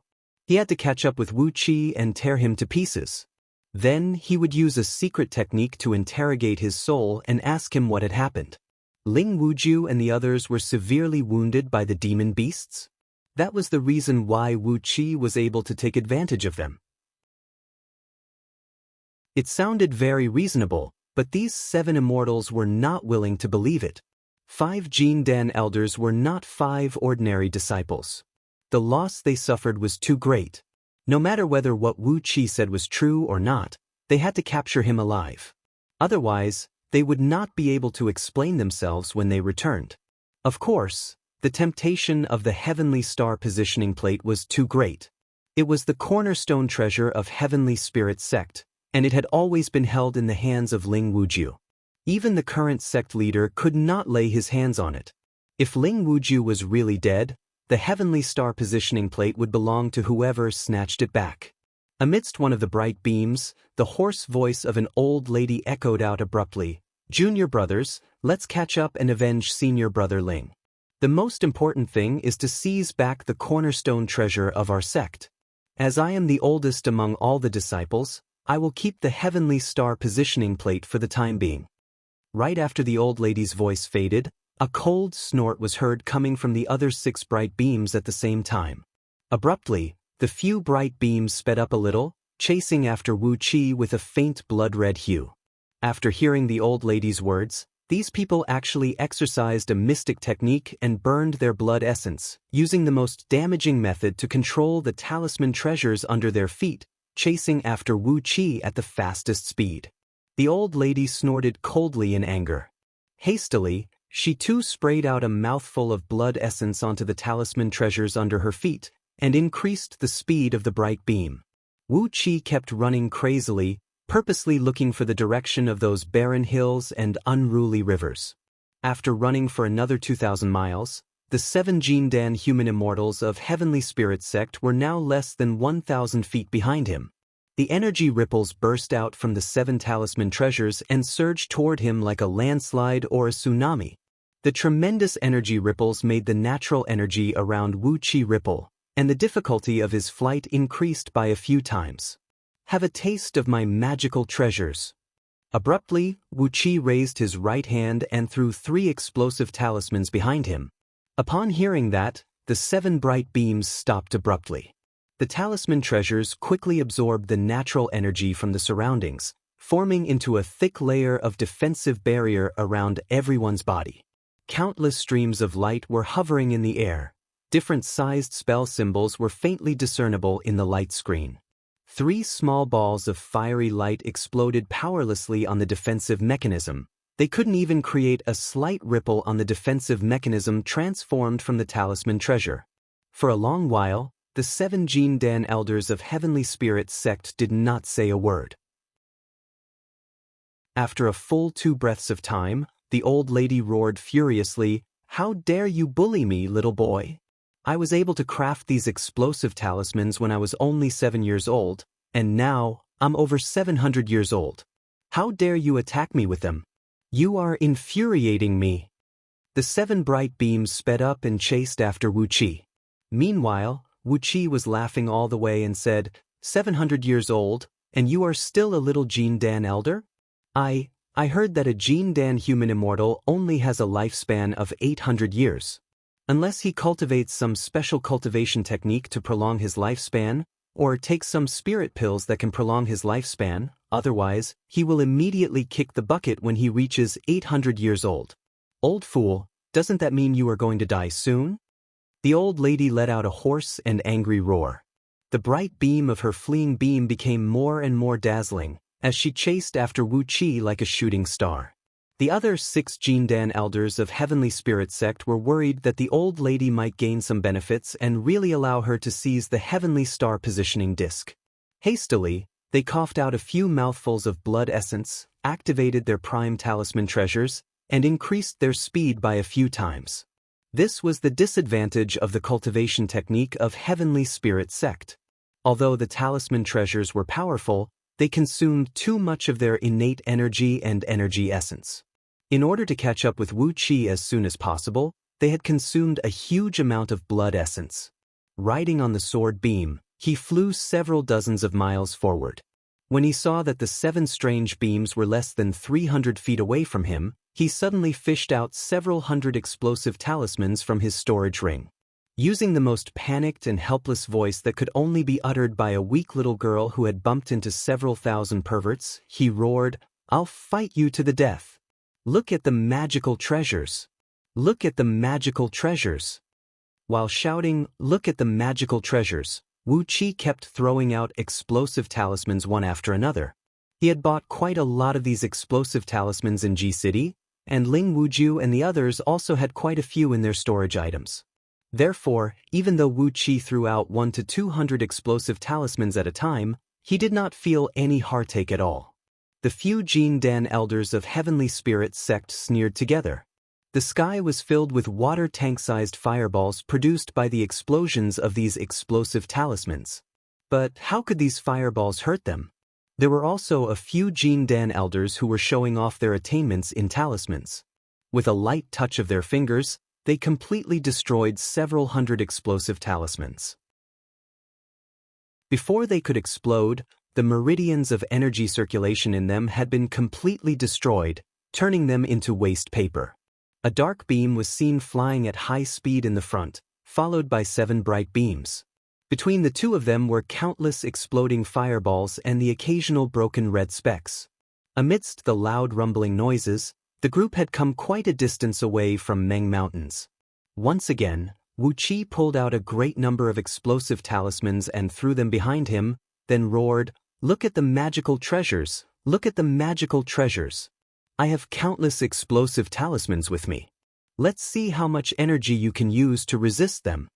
The group of Jindan elders of Heavenly Spirit sect kept sneering. Explosive talismans were the most basic offensive talismans. Unless there were tens of thousands of them exploding around them at the same time, how could they possibly hurt them? To them, these explosive talismans were just toys for children, and they were not even considered as toys. Just like what the old lady said, when she was 7 years old, she could already draw an explosive talisman. By the time Wu Qi had thrown out over 3,000 explosive talismans, Wu Qi's voice had turned hoarse. What he threw out was still an endless stream of explosive talismans, yet they did not even hurt the skin of those Jindan elders. Suddenly, Wu Qi halted his sword beams. He cried out with a stern voice, "I'll fight you to the death. Let me show you my strongest magical treasure, 30,000 explosive talismans. Do you think I can't kill all of you?" The group of Jindan elders of Heavenly Spirit sect burst into laughter. 30,000 explosive talismans? They were not afraid at all. When they saw Wu Qi's sword beams halted, their eyes shone brightly. Wu Qi must have run out of innate energy and could no longer run away. As a junior of Xiantian realm, it was an extremely rare feat for him to fly over 10,000 miles with a sword, and he could be considered as having a vigorous innate energy. All 7 talisman treasures flashed with bright gleams at the same time. Without prior consultation, 7 Jindan elders exercised a restrictive technique and grabbed towards Wu Qi, determined to capture him alive. Not only did they not take any precaution, they even put 99% of their attention on their fellow disciples. They wanted to capture Wu Qi alive, and at the same time, they had to make sure that no one could capture Wu Qi alive. Therefore, they did not pay any attention to Wu Qi's little trick. Soundlessly, the cold electric mirror emerged behind Wu Qi's back, and several hundred tiny electric arcs tore the void apart soundlessly. Amidst a faint gleam, the gold coin shot up into the sky, shooting out from the eye of the coin and piercing towards the talisman treasures beneath their feet, weakening the connection between their divine sense and talisman treasures. Amidst a blinding golden gleam, the gold ingot flew up into the sky, transforming into a small golden mountain, measuring several hundred feet in circumference, and smashed down from above. Although it weighed several 100,000 kilograms, it was still quite a deterrent. The strong wind brought up by the gold ingot made the clothes of the 7 elders flutter violently, while their bodies, together with their talisman treasures, were forced to descend by a few feet. After that, the sword of greedy wolf came whistling out. Accompanied by a jarring howl of a wolf, 7 pitch-black wolf heads opened their big mouths and bit towards the vital parts of the 7 elders. Finally, the silver lotus flew up soundlessly with an indescribable elegance, tightly wrapping around Wu Qi and protecting him within its stamen. A soundless explosion rang out, as the bright light shrouding the 7 Jin Dan elders shattered abruptly. The electric arcs unleashed by the cold electric mirror had shattered their defensive light, and ripped their bodies into pieces. 4 early-stage Jin Dan elders did not even have the chance to let out a snort before their bodies were ripped to shreds, leaving only 4 Jin Dan stones behind. A bright gleam shone from the gold ingot, as 6 talisman treasures fell quietly to the ground. The gold ingot came pressing down heavily. The other 3 Jin Dan elders, whose fleshly bodies only had a small part of their bodies ripped apart, let out a miserable howl as they were smashed down by the gold ingot.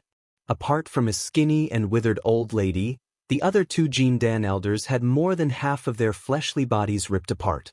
The sword of greedy wolf thrust forward with a jarring whistle, wiping out the blood and chi essence of 6 Jin Dan elders, who had their fleshly bodies ripped apart. 6 Jin Dan stones were rolled up by the sword beam, falling into Wu Qi's hand. At this moment, the attacks unleashed by the few talisman treasures finally landed on Wu Qi's body, but they were firmly blocked by the silver lotus. None of them could hurt even a single hair of his. Wu Qi flew up and came next to the old lady, who was now covered in blood and screaming in fear. Casually, he performed a hand incantation gesture and completely sealed off her cultivation base. Casually, he brought the 7 talisman treasures into his storage ring. Then Wu Qi gave the old lady a series of slaps. "All right, when you were chasing after me just now, you didn't look so panicked." Coldly, Wu Qi stared at the old lady, who had a gloomy and unsightly face and a pair of eyes filled with an evil gleam. Shaking his head, he sneered and said, "I only have one question for you. Who constructed the teleportation formation that you used?" The old lady stared at Wu Qi for a while, then breathed out a heavy sigh and said, "Spare me a thread of my soul for reincarnation, and I'll tell you the truth." Wu Qi pondered for a brief moment, then nodded and said, "Fine." Who constructed the 2nd teleportation formation of Great Yan Dynasty? The old lady stared at Wu Qi coldly, sneered and said, "Myriad Dao Alliance. If you have the ability, go and find them." Wu Qi was struck dumb. Myriad Dao Alliance, what kind of organization was this? Chapter 184. After tidying up the belongings of 7 Jin Dan human immortals, emptying 7 storage rings and hanging them around his neck, Wu Qi flew out of Meng Mountains on his flying sword, heading to Green Sun City to meet up with Lu Chengfeng. Green Sun City had been completely wiped out, and a new grand city would be built here. In the future, it would be the capital city of Tai Clan's Yuanyang Kingdom. According to the agreement made by the 3 kingdoms, the Lu Kingdom and Lishan Kingdom would bear 70% of the cost of building the new city. Wu Qi helped Lu Chengfeng with some affairs for a few days, and when everything was settled, the company took a detour to the capital city of Lu Kingdom, returning to Great Yan Dynasty with the teleportation formation there. At this point in time, Great Yan Dynasty had begun to use the spatial breaching spirit gold in the teleportation formations of various vassal kingdoms. When Wu Qi and his company returned to Ji City, the amount of natural energy consumed by the teleportation formation had been reduced by 100 times. As a result, the teleportation formation, which consisted of several thousand people, did not need to replace any energy stones. When they walked out from the teleportation formation located in the southwestern Barbican of the Imperial Palace of G-City, a heavy snow was falling from the sky. The snowflakes kept falling onto Wu Qi's body and head, and the cool snowflakes made Wu Qi's spirit feel refreshed. He took a deep breath and breathed out a mouthful of Bai Qi, sending it flying far away. While he was inhaling and exhaling, Wu Qi quickly ran his eyes over those Jin Dan human immortals who were on duty in the Barbican. Just as he expected, when these Jin Dan human immortals saw Lu Chengfeng and his company, their expressions turned normal. But when a few of them saw Wu Qi, their faces turned stiff abruptly. Some of them even tried to suppress their emotions, but still, Wu Qi could clearly sense the killing intent in their hearts. According to the old lady from Heavenly Spirit Sect, who was captured alive and interrogated by Wu Qi, these Jin Dan human immortals should be the people from Myriad Dao Alliance of Great Yan Dynasty. They should know that Heavenly Spirit Sect had sent Elder Jin Dan to hunt down Wu Qi. Therefore, when they saw Wu Qi return to G-City safe and sound, they were so surprised, and revealed a murderous intent toward Wu Qi. Myriad Dao Alliance was a loose alliance formed by the strongest group of cultivators from 13 immortal Dao sects of Great Yan Dynasty. Putting aside the Heaven-Breaking Sword sect, which was established only 600 years ago, a few of the 13 immortal sects of Great Yan Dynasty were established since the founding of Great Yan Dynasty. Over 2,000 years was more than enough for these sects to cultivate a large number of Earth immortals of nascent soul realm. According to the law of Great Yan Dynasty, when a new Earth immortal of nascent soul realm was born in any sect, he or she would have to leave his or her original sect and join the Cloud Swallow Pavilion of Great Yan Dynasty, becoming a sinecure of the Imperial Clan of Great Yan Dynasty. According to the way Great Yan Dynasty strictly controlled the immortal sects, among these Earth immortals, 60% of them had the bloodline of Great Yan Dynasty's Imperial Clan. Therefore, they were easy to control. Meanwhile, among the other 40%, over 20% came from the clans of Jing Ku, Qin Weiyang, Gao Jianli, and some other influential ministers. Their loyalty was beyond doubt. However, there were still nearly 20% of Earth immortals who did not belong to the Imperial Clan, nor did they come from influential clans. Just like Nye Yaonu, her childhood sweetheart and first love who died inexplicably, these Earth immortals were born as commoners. However, because of their outstanding innate talent in cultivation, they were chosen to join the immortal Dao sects. In their sects, they were often suppressed by their fellow disciples who came from the Imperial Clan and influential clans. Some of them were even nearly assassinated. After going through untold hardships and attaining the cultivation base of Earth immortals, these people were all men with unswerving willpower and outstanding innate talent. It was imaginable how difficult it was for Great Yan Dynasty to completely control these people. Although these people had left their own sects, there were always disciples who had a close relationship with them. How could Great Yan Dynasty possibly take away the relationship of a master and a disciple? These Earth immortals who were discontented with Great Yan Dynasty had banded together and formed a semi-public alliance of cultivators, the Myriad Dao Alliance. Generally speaking, the higher-ups of Great Yan Dynasty, including Yan Dan, were happy to see the existence of the Myriad Dao Alliance. In many ways, this loose alliance had played a positive role for Great Yan Dynasty. However, there was always a shadow under the bright sunlight. No one knew what those Earth immortals in the Myriad Dao Alliance were thinking.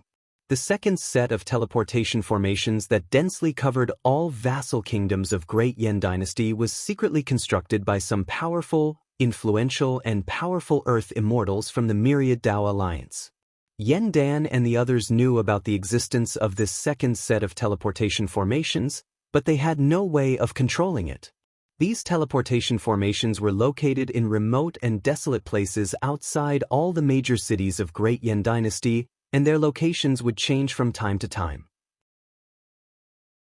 Even with the all-pervasive methods of Scouting Office, Swallow, and many other secret organizations, they still could not find out the operation method of this teleportation formation system. All Earth immortals of nascent soul realm possessed the ability to search one's soul. Therefore, it was impossible for them to find out the truth even if they sent some undercover agents. When Wu Qi stepped forward and annihilated Wei Merchant, he had destroyed a major source of wealth for Heavenly Spirit Sect. Not only had he offended the current sect leader and many elders of Heavenly Spirit Sect, he had also angered some Earth Immortals from Heavenly Spirit Sect. Furthermore, among the 13 Jin Dan sect elders who were killed, 2 of them were the direct bloodline descendants of some Earth Immortals who stayed in Heavenly Spirit Sect.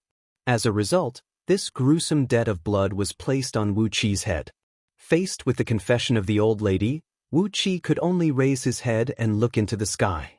The heaven was speechless. There was no rumbling thunder in winter or snowfall in June, and no one was crying out for Wu Qi. Yen Dan had forcefully pushed the credit of annihilating Wei Merchant onto Wu Qi's head. Therefore, he had no choice but to take the blame even if he did not want to. After all, those Earth Immortals of Myriad Dao Alliance did not have the confidence to challenge the entire Great Yen dynasty represented by Yen Dan. But strangling Wu Qi to death was just like playing a game. That was the reason why Ling Wuju and 5 other Jin Dan sect human immortals went after Wu Qi with their sect guarding treasure. As a result, the teleportation formation of Myriad Dao Alliance was open to them, and that was the reason why Wu Qi was besieged by Jin Dan sect human immortals in the depth of Meng Mountains. If not for the fact that Wu Qi had countless trump cards, he would have long been crushed into ashes. Looking at the few Jin Dan sect human immortals who had an unsightly expression on their faces, Wu Qi's mind was filled with all sorts of thoughts.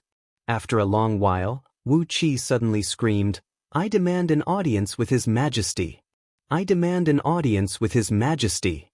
Your humble servant, Wu Qi Martin, requests an audience with His Majesty." Wu Qi roared at the top of his voice.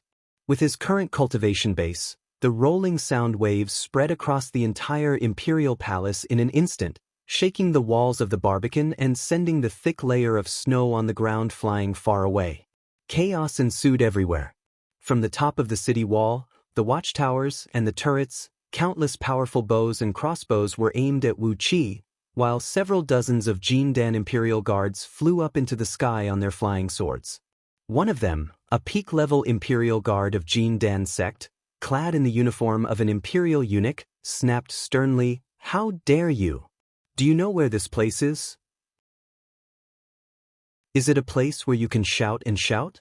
On the other side, another Imperial Guard of Jin Dan sect pointed his finger at Wu Qi and roared furiously, "Somebody, arrest this lawless Marketingan who dares to disturb His Majesty. According to the law of Great Yen, he will be beaten 300 times with a stick.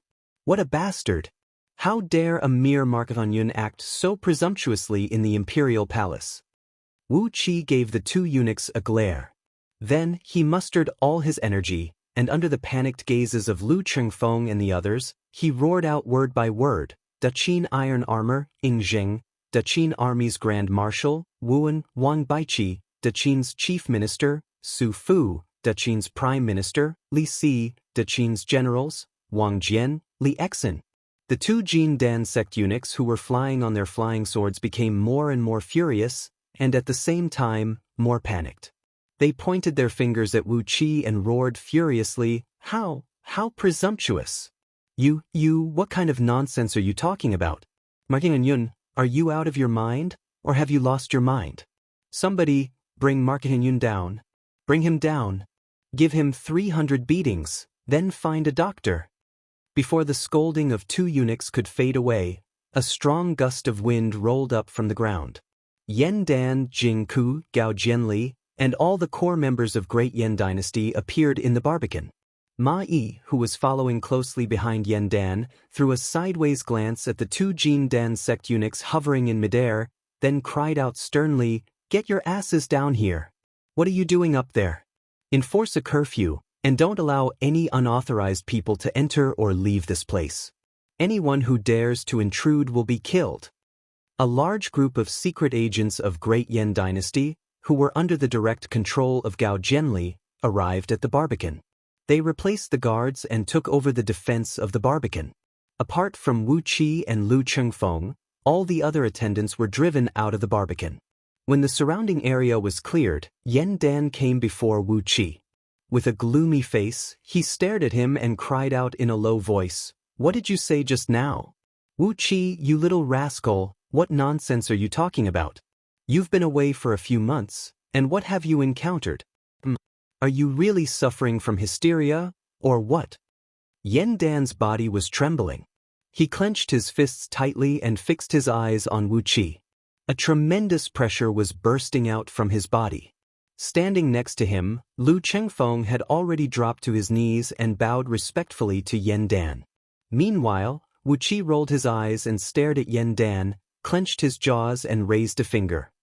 "Unless your majesty can guarantee the absolute safety of Wu Qi in Great Yen, Wu Qi knows nothing. What Ingjing? What 9 dragons cauldron grand magic? What bone horn of Ing dragon? What water spirit cauldron the great?" Yen Dan was stunned. The corner of his mouth twitched a few times, then he said coldly, "Who wants to kill you?" Wu Qi looked at Yen Dan and snorted coldly, "I don't know who wants to kill me in Myriad Dao Alliance, but Heavenly Spirit Sect has sent someone to hunt down Wu Qi. I believe your majesty does not know about this, but I hope something like this will not happen again in the future." Without being urged by Yen Dan, Wu Qi used the most concise words to tell Yen Dan about how he was hunted down by the elders of Heavenly Spirit Sect in Meng Mountains. Of course, he used the spring and autumn period technique to omit a lot of shameful things, such as his secret palace and so on. Looking at Yen Dan, who had an unsightly expression on his face, he said coldly, "No matter what, Wu Qi has made so many meritorious deeds, and is even conferred the title of Marquan Yun by your majesty. Not only that, his fief has been increased, and now he owns 300 cities south of Huaiyang. Elder Jin Dan of Heavenly Spirit Sect is hunting me, and the nascent sole patriarch of Myriad Dao Alliance also wants my life. I fear that I will be strangled to death by those earth immortals once I step out of the imperial palace. Therefore, I can only beg your majesty to save me." Yen Dan pondered for a brief moment, then nodded his head, smiled and said, "Heavenly Spirit Sect is so audacious to hunt you down. This is the first time I've heard about this. Don't worry, no matter who is the one who has deceived me and kept me from knowing about this, I'll find him and uphold justice for you. But, how did you escape from the pursuit of 12 human immortals of Jin Dan?" Without wasting any time, Wu Qi took out the medallion given to him by Wanying Dragon King and handed it over to Yen Dan. Sure enough, Yen Dan could recognize this medallion. He laughed and said, "So, you are the old dragon who refused to take the position of Great Yen Dynasty sinecure. Hee, I don't need to tell you. Was he the one who helped you kill those people from Heavenly Spirit Sect? I understand now." Wu Qi was laughing in his mind, "You should know this yourself, but Wu Qi never told me that." After a brief moment of pondering, Yen Dan nodded his head and said, "I understand the cause and effect of this incident. I'll personally warn some people, and they will never touch even a single hair of yours again. Now, let's talk about that Jing." Yen Dan fixed his eyes on Wu Qi, while Jing Ku, Gao Jianli, and a few others strode up to him. Like a pack of ferocious wild cats, they surrounded Wu Qi, the little mouse. The eyes of these few core members of Great Yen Dynasty were glowing green, and they were emanating an abnormal and bizarre aura. Not daring to waste any more time, Wu Qi hastily told them the cause and effect of the incident. Of course, he still omitted most of the truth with the style of the spring and autumn period, but only highlighted how he had racked his brains, using the conflict between Qin army and Wanying Dragon King to kill a great number of Qin soldiers and severely injure Ingzheng. Yen Dan stared blankly at Wu Qi, then asked hurriedly, "Did you really severely injure Ingzheng? And even wiped out his army of over 100,000 soldiers?" Wu Qi kept nodding his head, hastily swearing a few vicious oaths, then said with a little shyness, "Everything is true. It's just that I didn't contribute much in this incident, as it was all Wanying Dragon King's effort. TSK, over 1 million aquatic demons from Longyuan River have been killed or wounded. What a miserable fate." Yen Dan let out a wild laugh. He reached out his hand and forcefully poked Wu Qi's chest, laughed out loud and said, Announce the decree, Wu Qi will be promoted to the title of Duke of Tianyun. Announce the decree, whoever kills 10,000 soldiers of Qin army will be conferred the title of Marquis, and whoever kills 100,000 soldiers of Qin army will be conferred the title of Duke. Those who severely injure the emperor and his ministers of Qin army, and those who kill the famous generals and ministers of Qin army will be rewarded handsomely. Wu Qi immediately stuck out his chest. He was conferred the title of Duke just like that.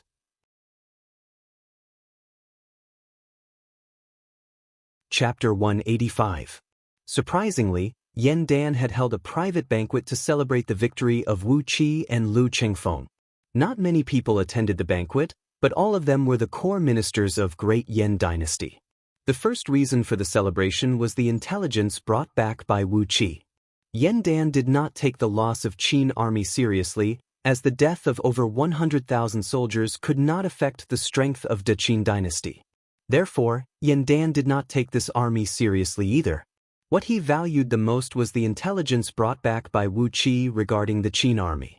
The cultivation technique cultivated by Ying Zheng, the magical treasures owned by Ying Zheng, and the various divine abilities and magical spells possessed by the generals and ministers of Qin army. This intelligence was the main reason why Yan Dan conferred the title of Duke to Wu Qi, and gave him 1/5 of the counties located at the southern bank of Huaiyang as his fief. Ying Zheng knew nothing about the situation of all the generals and ministers of Great Yan Dynasty, but Great Yan Dynasty had already learned all kinds of information about him. In terms of strategy, Ying Zheng was one step ahead. As for Lu Chengfeng's meritorious deed of wiping out 70,000 barbarians from Brotherhood of Mountains clan, and eradicating the Gao Ling kingdom who had colluded with barbarians, they were not bad in comparison. However, when compared with the meritorious deed of Wu Qi, they were somewhat overshadowed. Yan Dan only praised Lu Chengfeng a little, letting him secure the position of Zhuguijing, and that was all. After drinking for half the night, Yan Dan summoned all the ministers to discuss various countermeasures against the Qin dynasty. As Wu Qi and Lu Chengfeng did not have the status, they did not have the qualification to attend such a meeting. Therefore, they obediently returned to their mansion. However, Wu Qi was accompanied by 2 more men, Xiong Jin and Xiong Yin. These 2 brothers were the eldest and second uncle of Xiong Qing and his brothers. They possessed the cultivation base of nascent soul realm, and were low-grade spirit beasts who had awakened the unique bloodline of iron-boned bear of earth. Although they only possessed the cultivation base of early-stage nascent soul realm, they were strong enough to fight against ordinary mid-stage nascent soul human cultivators. They were the personal guards assigned by Yan Dan to Wu Qi and Lu Chengfeng. It had been less than a year since Wu Qi came to Ji City, and he had offended many enemies. Some of them came out of nowhere, which made Yan Dan a little embarrassed. That was why he assigned Xiong Jin and Xiong Yin to Wu Qi. It was a quiet night. Wu Qi slept soundly in his own abode. Only then did he rise to his feet, and only then did he rise slowly. After that Wu Qi, a few days Wu Qi washed and Wu. Who was he at Zhang Palace, Yan and Lu who was he. And had not. Wu Qi's Wu. And Wu Qi had. It had been a few months since he last saw Zhang Lu. Firstly, Wu Qi was afraid that Zhang Lu would flip out, and secondly he was starting to miss her. Escorted by a group of demon bears and a large group of guards, right when Wu Qi arrived at the entrance of the Duke Mansion, he saw Hai Yun Tian, who was clad in a green outfit, sticking his head out and peering at them from across the street. Obviously, Hai Yun Tian wanted to come closer to them, but he didn't have the courage to loiter in front of Duke Yan Li's mansion. Therefore, he squatted on the opposite side of the street. Wu Qi stared at Hai Yun Tian with surprise, quickly waved his hand and said, "Hai Yunnun, what are you doing over there? Didn't I tell you to look for me in Duke Yan Li's mansion if you need anything? Why don't you squat in the gatehouse and wait for me? Why are you standing there in a daze?" Seeing that Wu Qi had recognized him, Hai Yun Tian ran over excitedly. Without hesitation, he bowed at Wu Qi and said, "Margie, you're finally back. I've been looking for you a few times these days, but you're not around. Today is the last day of the Rare Treasures Conference, and that's why I'm here looking for you. The rules of the Duke Mansion are very strict. How could I dare to stand guard in there? Wu Qi smiled, patted on Hai Yuntian's shoulder and said, "It's my fault. I've not been in Ji City for the past few days, and I've forgotten to tell them to explain to you. What is this Rare Treasures Conference? What does it mean by the last day?" Hai Yuntian hurriedly smiled and said, "This Rare Treasures Conference is an incredible event. You're a cultivator, and this Rare Treasures Conference is a conference that specializes in auctioning all kinds of rare and precious treasures that can be used by cultivators, and also some rare and precious items that we can't identify. It only happens once every 10 years, and each conference lasts for 1 month. Today is the last day, and it's also the best day to auction all kinds of rare and precious items." Wu Qi was startled, then he quickly asked Hai Yuntian for the details. Only now did he know that although there was a market of 4 seas in Ji City that sold all the rare and precious items under the heaven, it was mainly targeted at ordinary merchants and those itinerant cultivators who didn't belong to any sects or sections. There were many rare and precious items that were sold there, but the true supreme-grade rare and precious items could only be found in the Rare Treasures Conference that was held once every 10 years. In the Rare Treasures Conference, all the merchants, influential clans, immortal sects, and powerful cultivators of Great Yan Dynasty would participate in this conference that was held once every 10 years. Some rare and precious items that couldn't be found in the Market of 4 Seas would only appear in the Rare Treasures Conference. In the last Rare Treasures Conference, one of the most precious treasures was an acquired spirit pearl condensed from gold element energies. In the end, it was exchanged by the general of Great Yan Dynasty, Yue, with 30 cities as his fief. Wu Qi's eyes lit up. He already had the acquired spirit fire bead and the acquired water bead, and now he had another acquired spirit bead condensed from the gold element Qi. Didn't the heavens want him to gather a set of acquired 5 elemental treasures? Had General Yue bought this acquired spirit pearl? Wu Qi immediately felt relieved. When he was free, he would pay a visit to Yu Yi's house. It would be a waste to keep this precious pearl that was worth 30 cities in his hands. He hesitated for a brief moment, then Wu Qi nodded his head and said, "You do remember my words. Don't forget to inform me when there's good news. TSK, I was planning to visit Princess Zhonglu, but it doesn't matter if I'm late by 1 day. Where is the Rare Treasures Conference? Quick, bring me there." Hai Yuntian quickly nodded and bowed.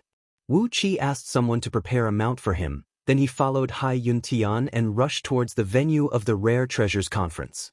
The Rare Treasures Conference was jointly organized by Great Yan Dynasty, 13 immortal Dao sects, various influential clans, and the largest merchant. The tax that was paid for this Rare Treasures Conference that was held once every 10 years was an astronomical figure. Naturally, a grand conference like this would not be held in a small space within Ji City. Instead, it would be held in a special venue. 80 miles away from the east gate of Ji City, surrounded by a few small mountains, there was an exquisite and beautiful lake. Right in the middle of the lake, a 3-storied platform made of white jade was built. This platform was the venue of the Rare Treasures Conference.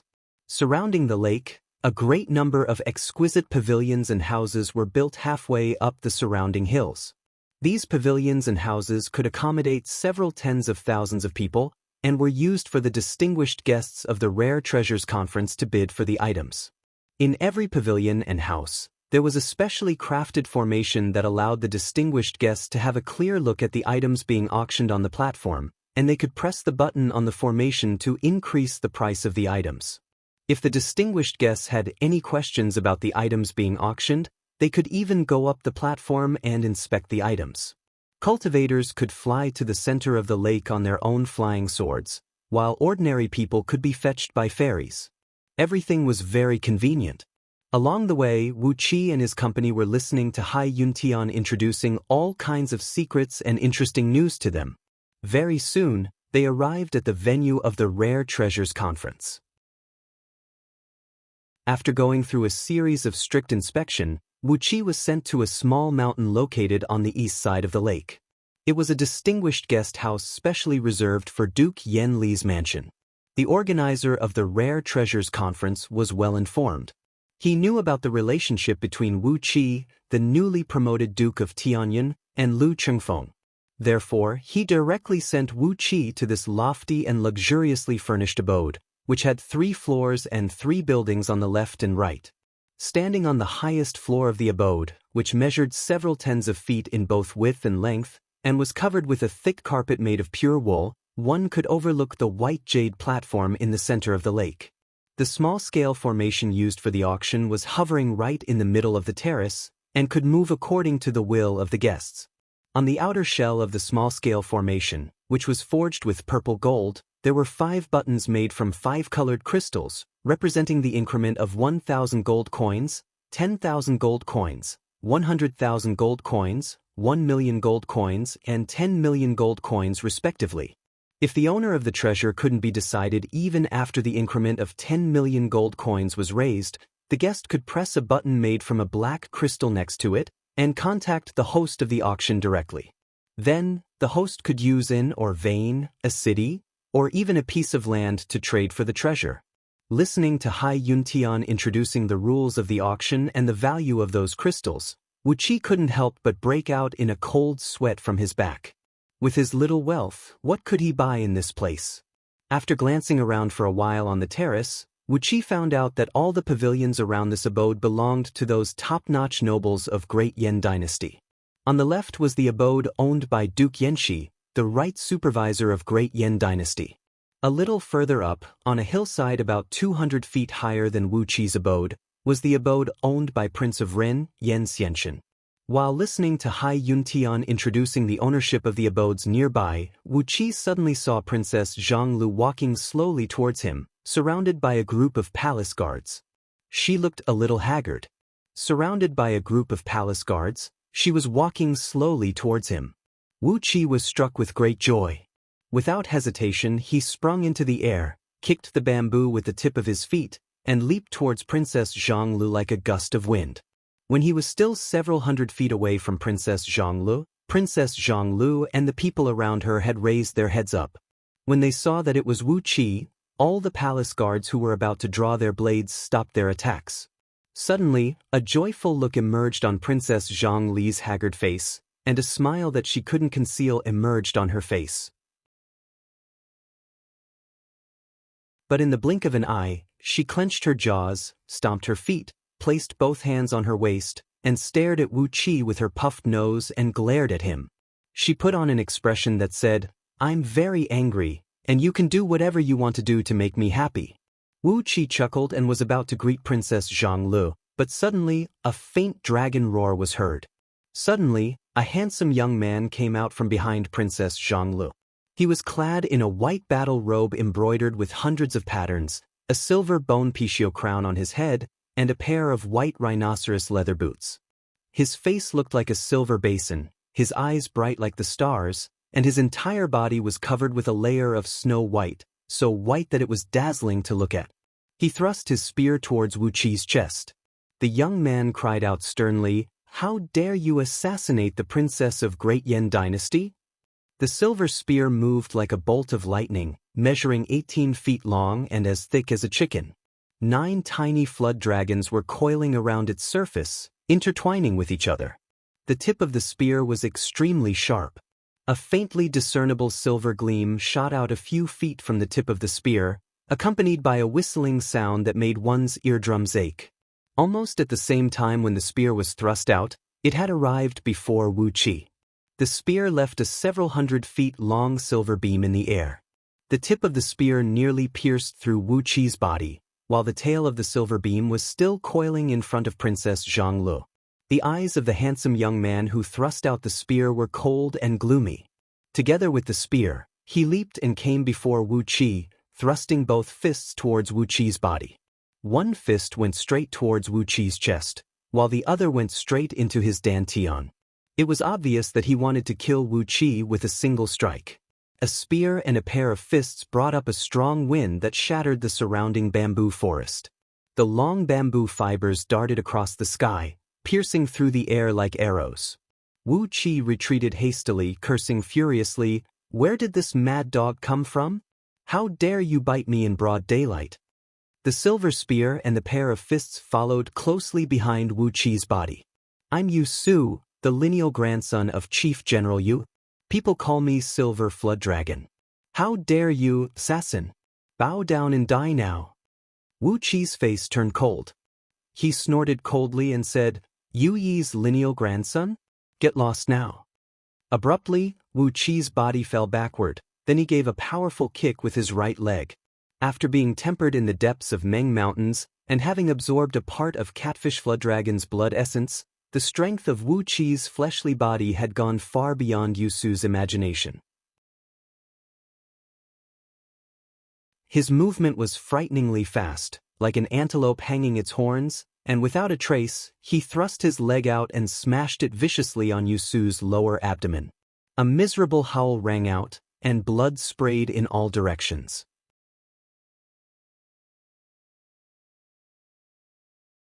Chapter 186. The sound of the blade piercing through the flesh was rather jarring to the ears. The silver spear had pierced through Wu Qi's left shoulder, causing blood to spray out from the tip of the spear and stain it with the color of blood. Wu Qi howled and howled in pain, his right palm tightly gripping the silver spear in his left shoulder as he staggered back a long distance.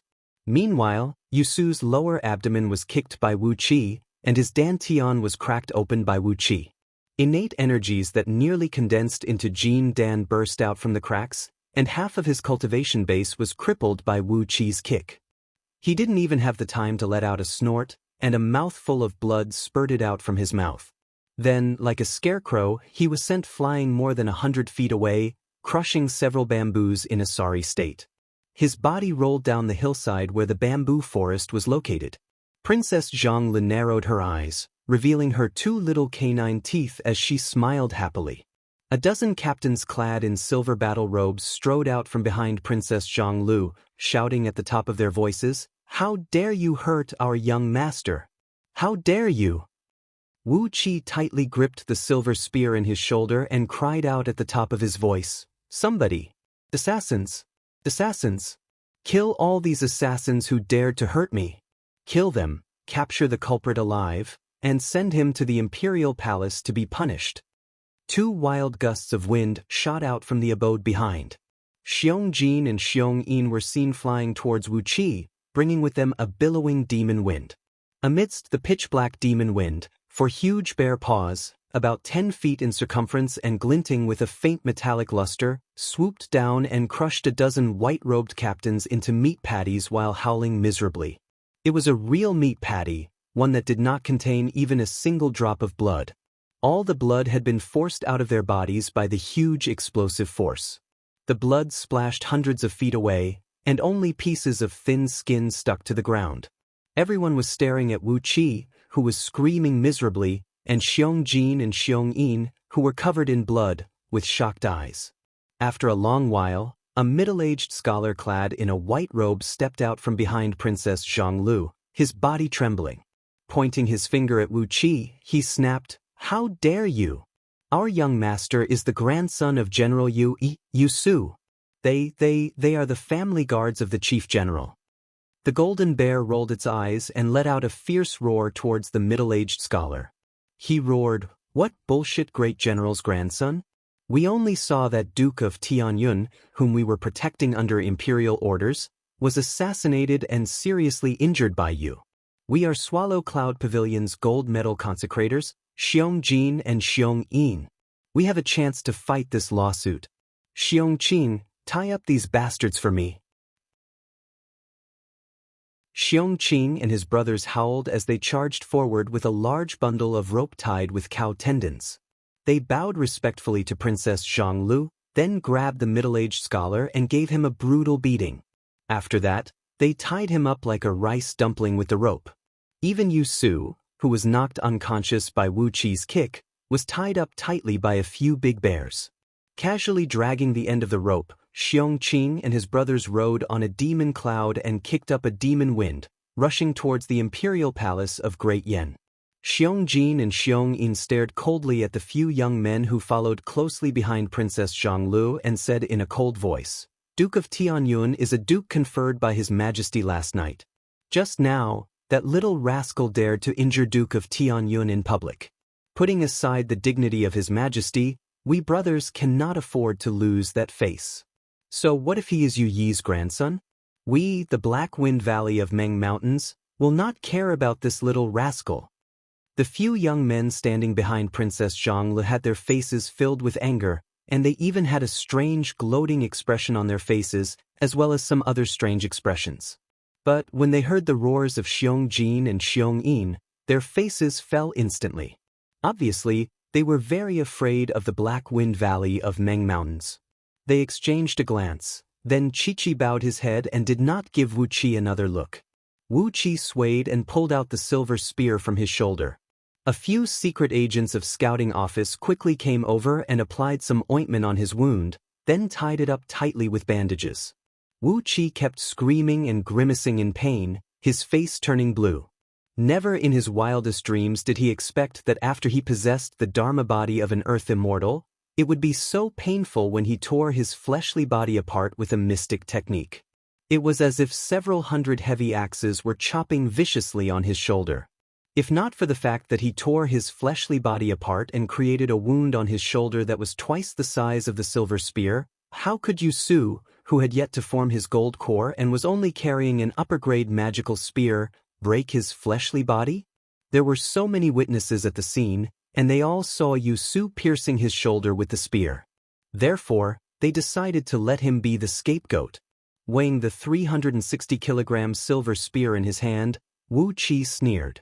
Although the silver spear was only an upper-grade magical item, during the crafting process, it was obvious that some techniques of lower-grade magical treasures were used as reference. The silver spear felt cold to the touch, and once it was waved, it would shoot out a piercing cold air to hurt the enemy. If used in a battlefield, this silver spear had the magical effect of freezing the enemy in a large area. An upper-grade magical item like this could be considered as a rare and exquisite product, and it could fetch quite a high price in the market. Turning his head and nodding at Yen Bugui, who was following behind him, Wu Qi sneered and said, "Everyone has seen it. This is the weapon used by the assassin to kill me. Naturally, I have to confiscate it." Casually putting the silver spear into his storage ring, Wu Qi walked towards Princess Zhonglu with a slightly messy pace, his entire body stained with blood. "Your Highness," Wu Qi returned to Ji City today. "Initially, I was going to look for you in Garden of Zhonglu outside the city, but when I heard that you are coming to the Rare Treasures Conference, I immediately came here and waited for you. I never expected that there would be such a ruthless assassin following Princess." Princess Zhonglu frowned as she stared at the wound on Wu Qi's left shoulder. With a gloomy expression, she said that Yu Su is the grandson of Chief General Yu. Recently, he has been pestering Zi Xian everywhere. I never expected that he is such a cruel and merciless man. Bai Zhuer, from now on, don't let Yu Su come near Garden of Zhonglu and the Imperial Palace. If he dares to show his face, break his legs. Are you all right? Princess Zhongli came next to Wu Qi, pulled his sleeve, and asked him with a fierce tone where he had been during the past few days. Wu Qi did not try to hide anything, and told her everything that had happened to him during the past few days. Apart from the fact that he had opened up a secret cave, he told Princess Zhonglu everything, including how he tangled with the Qin army, and how he brought Wanying Dragon King to besiege the Qin army's campsite. He also told her how Lu Chengfeng plotted and annihilated an elite army of 70,000 soldiers from Brotherhood of Mountains clan, and how he wiped out the Gao Ling kingdom, which had colluded with the barbarians. Princess Zhonglu was fascinated by the story. She had never left Ji City for her entire life, and when had she ever encountered something so exciting and thrilling? The enormous water system of Longyuan River, the magical flood dragons, the mighty Qin army, the legendary item of virtue, the universal water spirit's divine cauldron of Yu the Great, everything was so magical. Princess Zhongli's anger towards Wu Qi for not seeing her for a long time had completely vanished. She kept pulling Wu Qi's sleeve, and her body was almost pressed against Wu Qi's, while she kept asking, "What happened after that? What happened after that? Is that Yingjing really so formidable?" And so on. The few young men who followed behind Princess Zhongli had their faces turned extremely unsightly. They exchanged glances, then turned to look at Wu Qi as if they were looking at their mortal enemies. Wu Qi could sense the malicious intent in their eyes. He turned his head and gave them a glance, then shook his head mockingly and casually threw a middle finger at them. With regards to this middle finger, Wu Qi had the intention of casting pearls before swine. These fellows simply did not understand the profound meaning contained in this middle finger. After walking side by side with Princess Zhonglu for some distance, two secret agents of scouting office suddenly came over hastily and whispered a few words to him. Yen Bugui hesitated for a brief moment, then he followed behind them. He interrupted Wu Qi, who was describing Catfish Flood Dragon's appearance to Princess Zhonglu, and said in a low voice, "Heaven Breaking Sword Sect's Grand Elder, Nye Yaonu, and Sect Leader, Nye Baihong, are here these days." Wu Qi was taken aback. He gave Princess Zhonglu a look, smiled and held her little hand. "Let's go meet my master and Grand Elder." Princess Zhonglu narrowed her eyes, and the corners of her mouth curved upwards as she said, "Let's go meet my elder sister and my nephew, the sect leader." Wu Qi's face twisted immediately, and he glared at Princess Zhonglu grumpily. Under the guidance of the two secret agents, both of them brought a large group of men and quickly headed towards an abode located on the highest peak of a mountain on the west side of the venue. The small mountain on the west side was occupied by all 13 immortal sects of Great Yen Dynasty.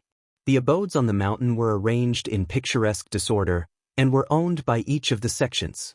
As Nye Yaonu was currently the strongest among all the human immortals of Jindan realm in all 13 immortal sects, and with just a single sword, she managed to obtain the position of the strongest in all 13 immortal sects.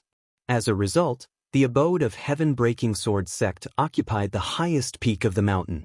After the group of men had gone far away, a ball of soft white light suddenly emerged from the bamboo forest. Amidst the white light, Yu Wendi and Yu Qianqian revealed themselves. Yu Wendi looked at the bloodstains on the ground, shook his head and said, "Silver Flood Dragon Yu Su is just as he is not worthy of Princess Zhonglu." Indifferently, Yu Qianqian said, "What I'm concerned about is not who is worthy of Princess Zhonglu. I just want to bring some unhappiness to her and Wu Qi." Yu Wendi knitted his brows into a tight frown, shook his head, sighed and said, "After all, these petty schemes are just some unorthodox techniques. They are not worthy of the attention of everyone. If not because you are my only daughter, and I still need to rely on you to compete with the others in the future, I wouldn't allow you to do whatever you want in this matter. I won't allow you to meddle in this. Let's see what these young men can do." Yu Qianqian frowned slightly, then she smiled and said, "Fine, I won't meddle in this matter." But, since he had severely wounded Yu Su with a kick, what would Yu Yi think? Yu Su is the youngest grandson of Yu Yi, and also the youngest genius in the clan who could possibly form the Jindan realm. That kick from Wu Qi was very powerful. With an undisguised gloating expression, Yu Qianqian laughed complacently. Yu Wendi knitted his brows into a tight frown. He looked at his proud daughter, shook his head lightly and said, "You've chosen the wrong person to stand out rashly. If it were the juniors of Qin Weiyang or Fan Yuqi, when Wu Qi severely wounded them, the two old men would jump out to protect him. However, Yu Yi is a talented general, calm and fair, with a magnanimous bearing. He will not meddle in the affairs of these little kids. Just you wait and see, Yu Su will be severely punished by Yu Yi, and Yu Yi will personally write a letter of apology to Duke of Tianyun. After that, this matter will be settled." Yu Qianqian opened her mouth, stared at Yu Wendi and said with a cold voice, "Qianqian doesn't believe it." Yu Wendi gave his daughter an indifferent look, sneered and said, You are still far from mature. You haven't made any progress after all these years. Looks like I'll have to think of a way to marry you off." Upon hearing what Yu Wendi said, Yu Qianqian's face fell instantly. At the same time, Wu Qi and Princess Zhonglu had arrived at the abode owned by Heaven Breaking Sword Sect, where they formally paid their respects to Nye Yaonu and Nye Baihong. After bowing to both of them attentively, Wu Qi smilingly came before them, handed over a palm-sized jade tablet. "Grand Elder, Master, Disciple wants to exchange this jade tablet for the mystic technique of unity of sword energy script." He smiled at the astounded Nye Yaonu and Nye Baihong, then hastily said, I can swear with my prime soul that this unity of sword energies script will be cultivated by me alone, and not a single word will come out from my mouth.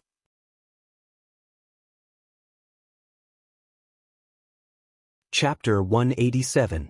Both Nye Yaonu and Nye Baihong were struck dumb by the fact that Wu Qi requested to learn the unity of sword energies script the moment they met. After sizing up Wu Qi for a long while, Nye Yaonu smiled and said, "Wu Qi, the unity of sword energies script is a supreme sword technique that can only be cultivated after one has condensed the Jin Dan. It is a technique that condenses the sword energies and sword beams found in the 5-element sword technique, which contains all 5 elements, into the purest sword energies under the heaven without any element. It is invincible and invincible. With your current cultivation base, it is still too early for you to learn it." Nye Baihong's answer was even more straightforward. "Apart from my mother and myself, no one in Heaven-Breaking Sword sect has learned the unity of sword energy script. Wu Qi, oh Wu Qi, what is in this jade? Is it worth it for me to teach you the unity of sword energy script?" Wu Qi looked at Nye Yaonu, smiled and said, "Grand Elder, could it be that Wu Qi will never be able to condense the Jin Dan for the rest of his life? Master, if you want to develop and expand Heaven-Breaking Sword sect, do you really need this jade tablet?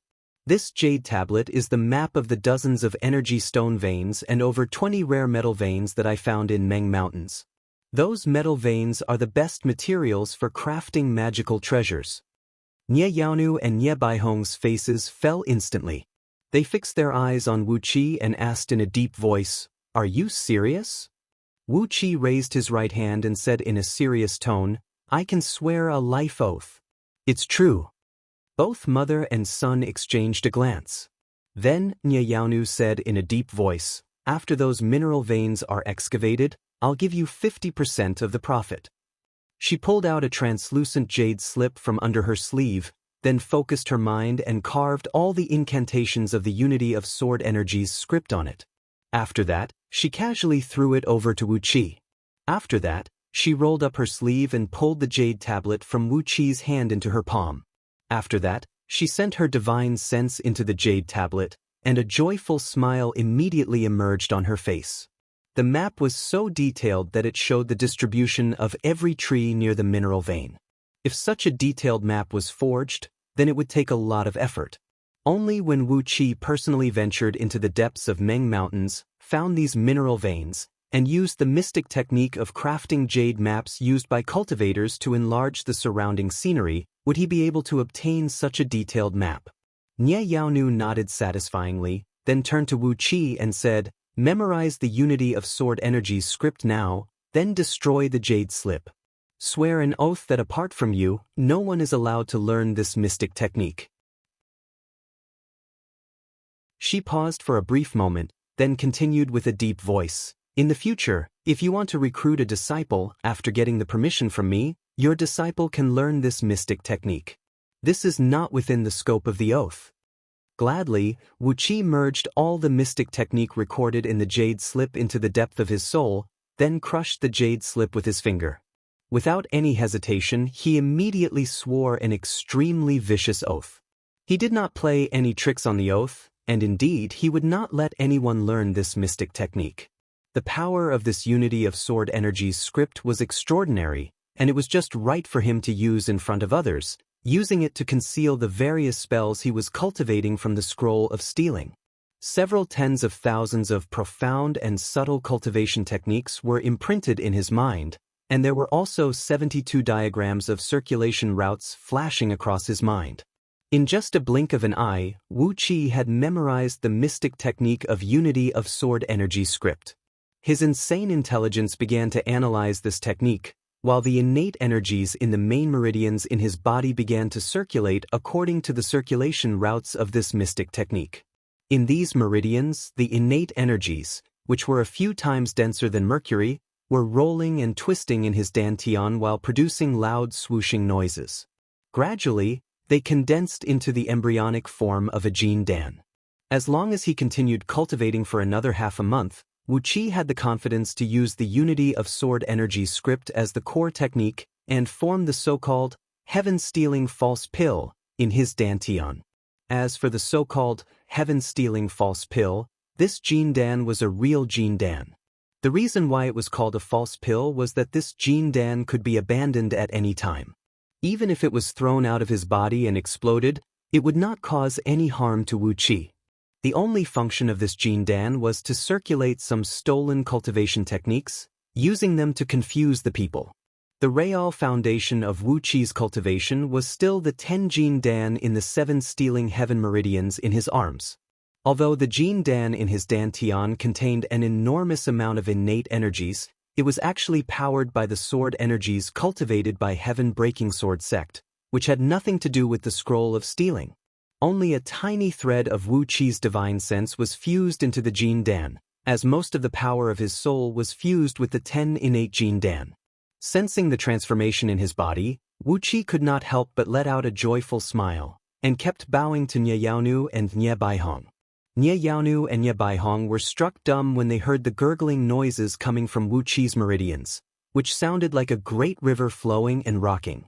The mother and son exchanged a glance, and their opinion of Wu Qi grew even higher. There was no need to examine the condition inside Wu Qi's body. Just by listening to the gurgling noises of his innate energies, they could tell that his meridians were extremely wide and tough, and had been fully filled with innate energies. On top of that, the quality of his innate energies was excellent, or else, it would be impossible for them to produce such a sound. Perhaps, after Nye Baihong, heaven-breaking sword sect would have another formidable force. Nye Yaonu nodded her head happily, and began to make other plans. At this moment, a few gurgling noises were heard coming from the outside, as all the organizers of the Rare Treasures Conference flew down to the Jade Dais located in the center of the lake. Today was the last day of the Rare Treasures Conference.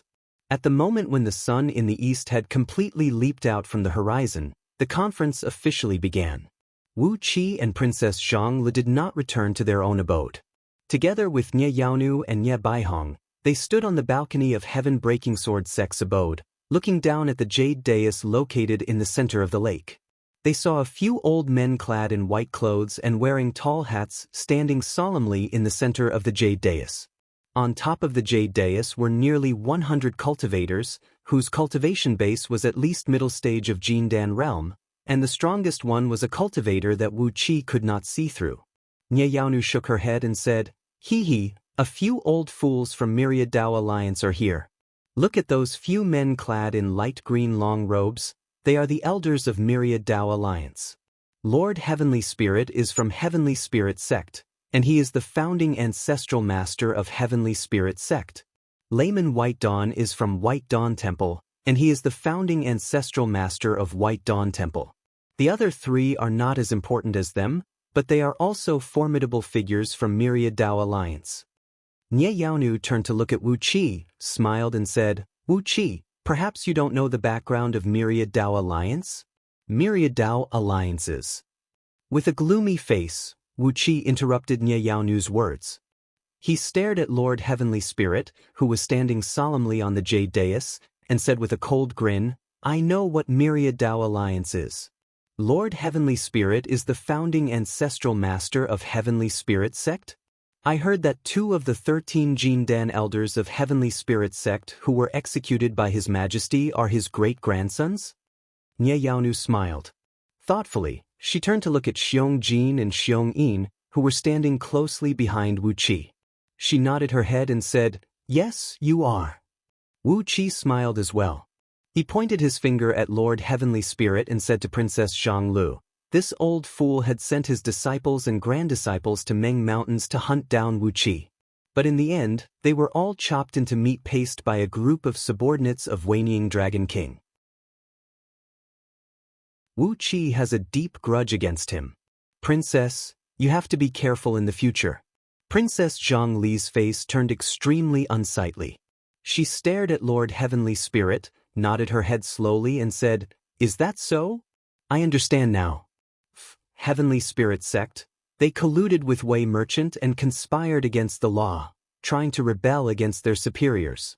The Great Yen Dynasty does not lack these few nascent soul patriarchs of Heavenly Spirit Sect." Princess Zhang Li's words were filled with a murderous aura, which made even Nye Yaonu cast a sidelong glance at her.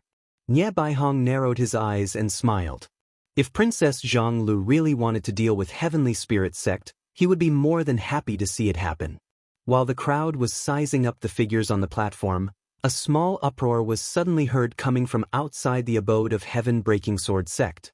Just now, when Wu Qi and Princess Zhonglu came into the abode to pay their respects to Nye Yaonu and Nye Baihong, those descendants of influential officials and young men of great Yan dynasty standing behind Princess Zhonglu were stopped by Nye Yaonu's trusted disciples.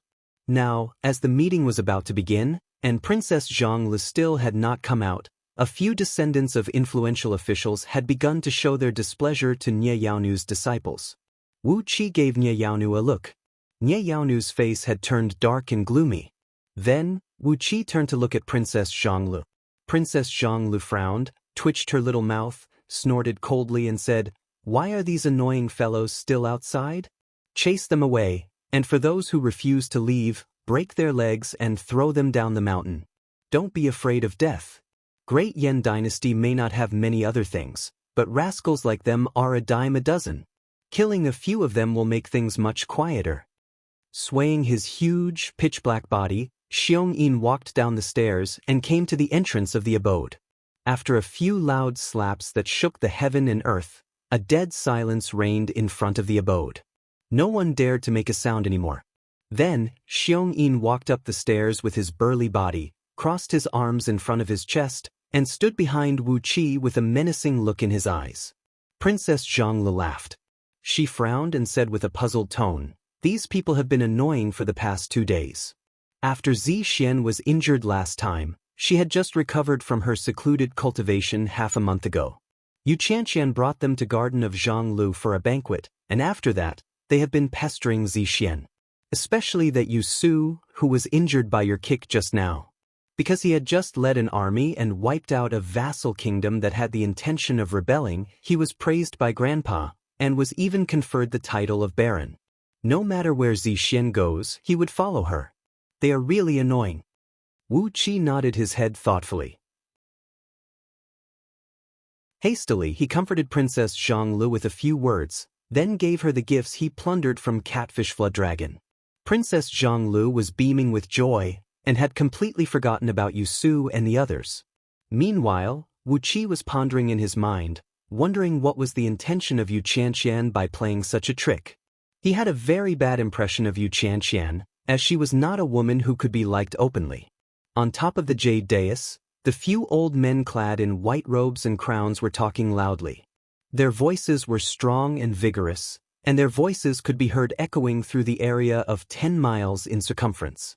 Even those who were standing in the abodes on top of the small mountains could hear every single word clearly. After some pleasantries, a few pretty maidservants came up to the jade dais, carrying a large box made of cold jade in their hands. Today was the 30th day of the Rare Treasures Conference, and also the last day. As such, there was no need to explain all the rules. The few maidservants opened the box, revealing 3 strange flowers, each about 1 foot in circumference and several thousand pure white and translucent petals. They showed the flowers to all the people in the abodes on top of the surrounding mountains, then hastily covered the box. An old man on top of the jade dais cried out with a loud voice, "The 1,000-petal snowflower is at least 3,000 years old. It can be used to concoct all kinds of spirit medicines that can cleanse one's spirit, exorcise evil spirits, and detoxify poison. The starting price is 200,000 gold coins or 200 pieces of lower-grade energy stones. Each increment must be no less than 10,000 gold coins or 10 pieces of lower-grade energy stones." All the people in the abodes had a profound cultivation base, so naturally, they had an excellent eyesight. Diagonally below Heaven-Breaking Sword Sect, in an abode surrounded by green pines and cypresses, an old man's voice slowly rang out, "The 1,000-petal snowflower is a good item. Everyone present here is a knowledgeable expert. Let me throw out a brick to start the ball rolling. Give me a price first. 210,000 gold coins." Nye Yaonu twitched her lips, laughed mockingly and said, "Are these people from Valley of Medicine still so stingy? They want to buy these 3 rare treasures with such a small amount of money? Even if I have to bring them back and raise them in the lake, I can't let Valley of Medicine take them away so easily. She took a deep breath, then cried out with a stern voice, 1,000,000 gold coins? I've taken a fancy to these 3 flowers.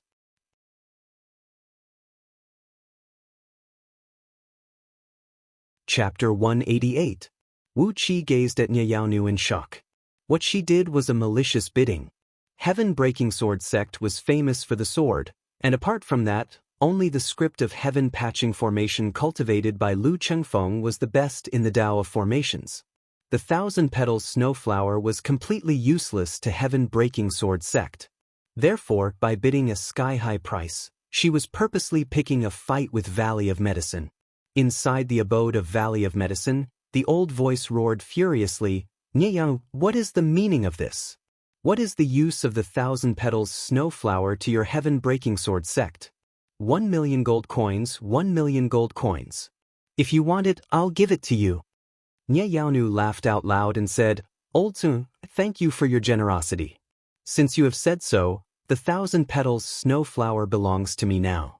Come, quickly bring me 3,000 petals snowflower. I'll pay for it on the spot. A dead silence reigned inside the abode of Valley of Medicine. No one made a sound.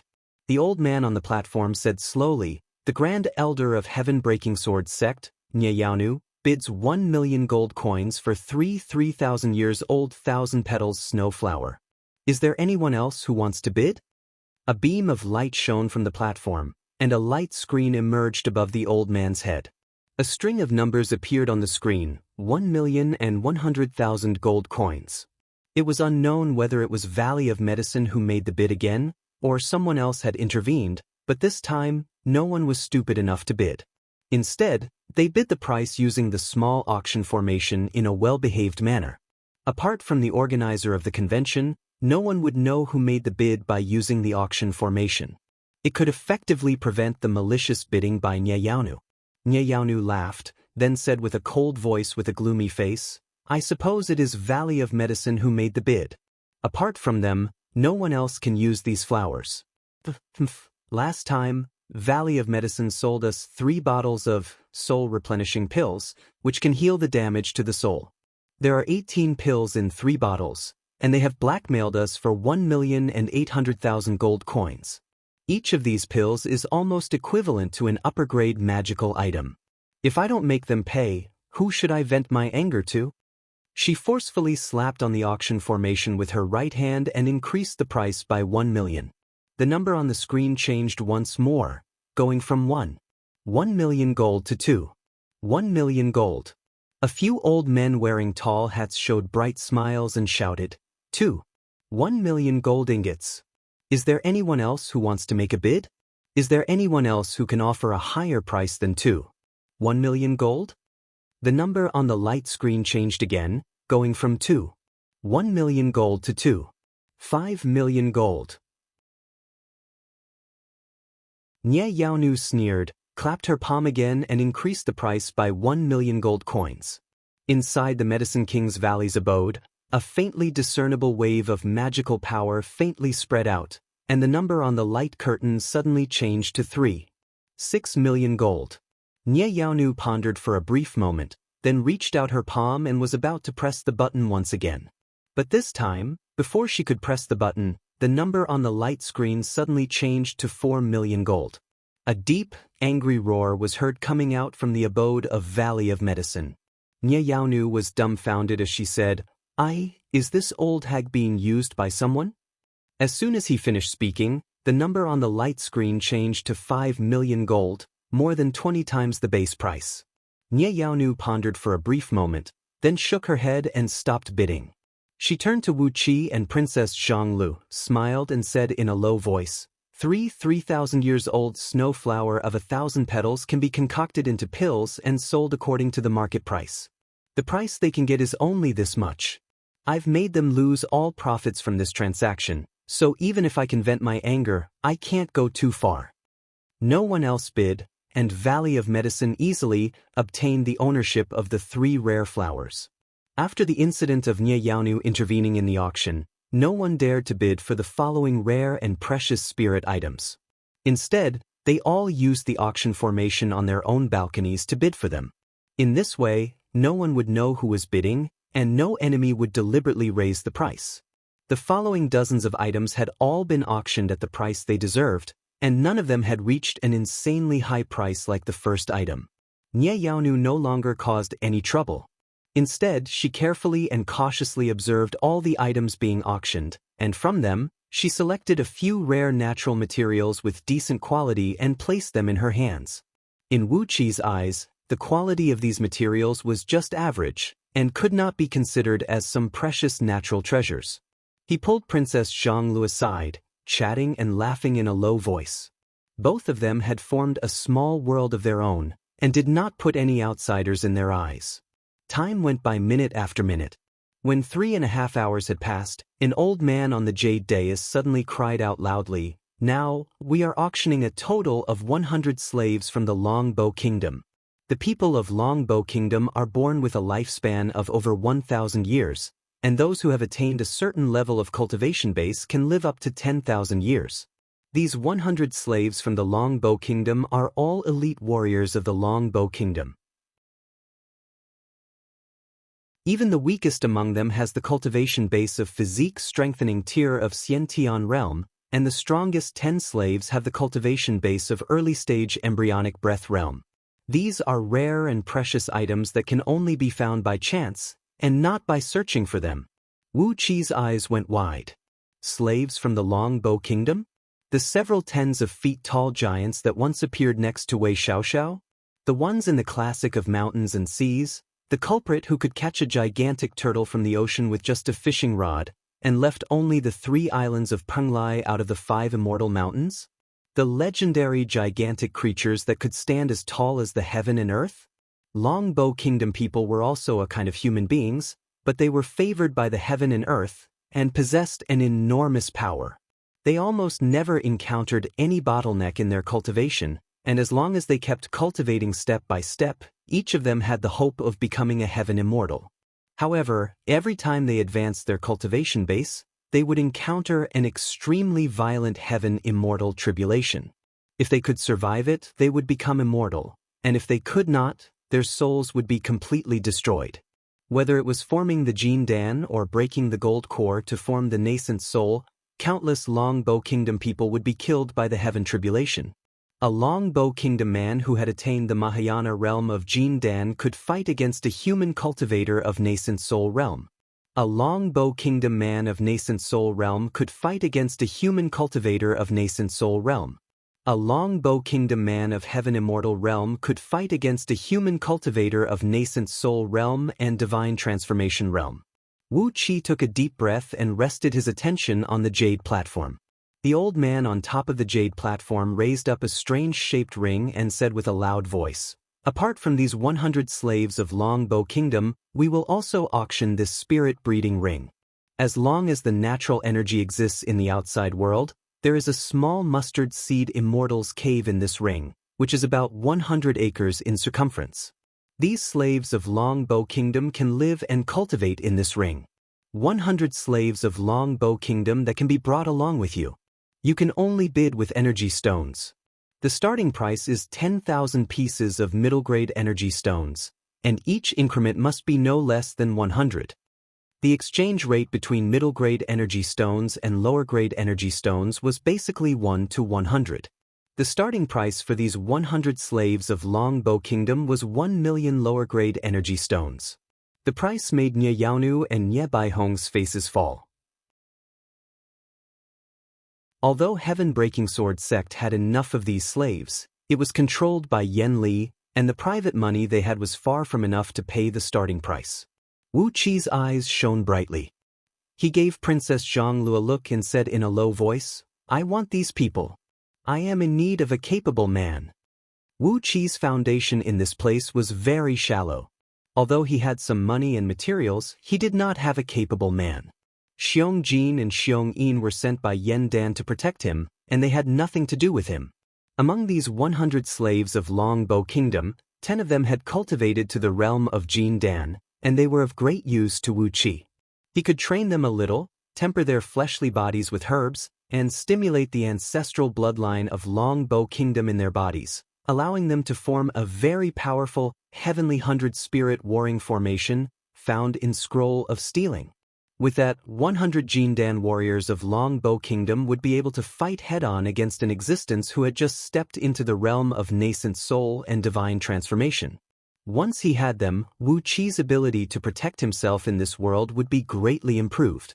Scroll of Stealing did not provide Wu Qi with all kinds of cultivation techniques that he could cultivate with. However, there were many unorthodox techniques that could stimulate the bloodline, stimulate the strength, and allow one to cultivate faster. When Wu Qi saw 100 longbow men standing on the shore, each standing over 100 feet tall, their bodies as white as snow, their hair silver green, and their eyes gleaming brightly and ferociously, he nearly drooled. When the old man on the jade platform announced the start of the bidding, Wu Qi immediately pressed the button on the auction formation, raising the starting price to 20,000 pieces of mid-grade energy stones. He did have some gains in Meng Mountains. All the belongings of 12 gold core cultivators and Su Fu, a peak-stage nascent soul expert, had been swept clean by him.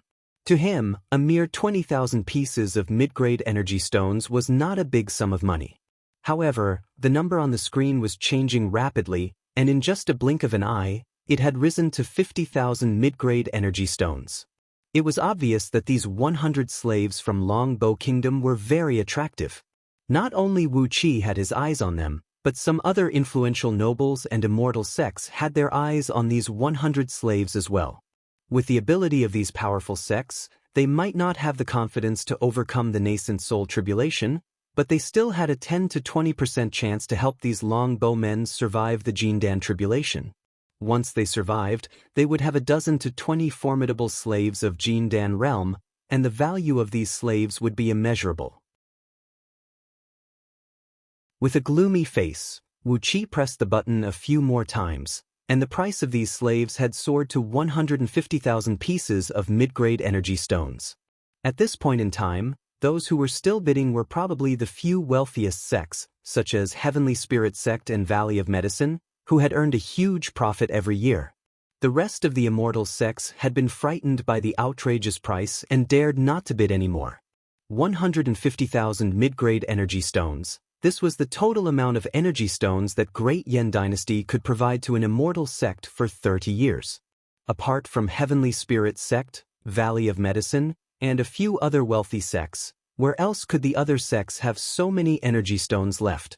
Even if they did, they dared not to take them out in public, as it would definitely arouse the suspicion of Great Yan Dynasty. Why are you hoarding so many energy stones in your sect? Are you trying to rebel? Wu Qi's eyes turned bloodshot. He used his divine sense to scan through the storage of energy stones in his storage ring, and was about to press the button and input the price of 300,000 mid-grade energy stones. However, Princess Zhonglu grabbed his hand. She glared at Wu Qi coquettishly, then said with a crisp voice, "I've taken a fancy to these slaves. Anyone who thinks his storage is richer than the storage of Great Yan Dynasty, just come and compete with me." With a light flick of her finger, Princess Zhonglu slowly pressed the black button, and with her voice, she input the price of another 150,000 mid-grade energy stones. A dead silence reigned the auction hall. No one made a sound. Just like that, 100 longbow slaves fell into the hands of Princess Zhonglu. Sticking out her tongue, Princess Zhonglu lowered her voice and whispered, "I've used up all my power. In a place like the Rare Treasures Conference, it is enough for me to show off my power once. If there are any more good things, those old fools will never let me have them." She smiled shyly, then lowered her head and said, 10 years ago, after I bought a 9,000 years old fire ginseng essence with 3 copper coins, Grandpa Emperor made a rule that I can only make a forceful bid like this once in every Rare Treasures Conference. 3 copper coins, a 9,000 years old fire ginseng essence. Wu Qi, too, turned to look at Princess Zhonglu in surprise, cursing in his mind, "Compared to her, you are the real thief." Not long after that, the host of the auction brought up the spirit breeding ring, and all 100 longbow men were placed into it. Wu Qi dripped a drop of blood onto the surface of the ring, then injected a thread of divine sense into it. He immediately sensed that all 100 souls were completely controlled by his divine sense, and with just a thought, he could wipe out all 100 souls. 100 powerful slaves were now in his hands. You're tuning in to the Passion Pages YouTube channel. We're so grateful for your support, and don't forget to subscribe to join us on this incredible journey through captivating stories.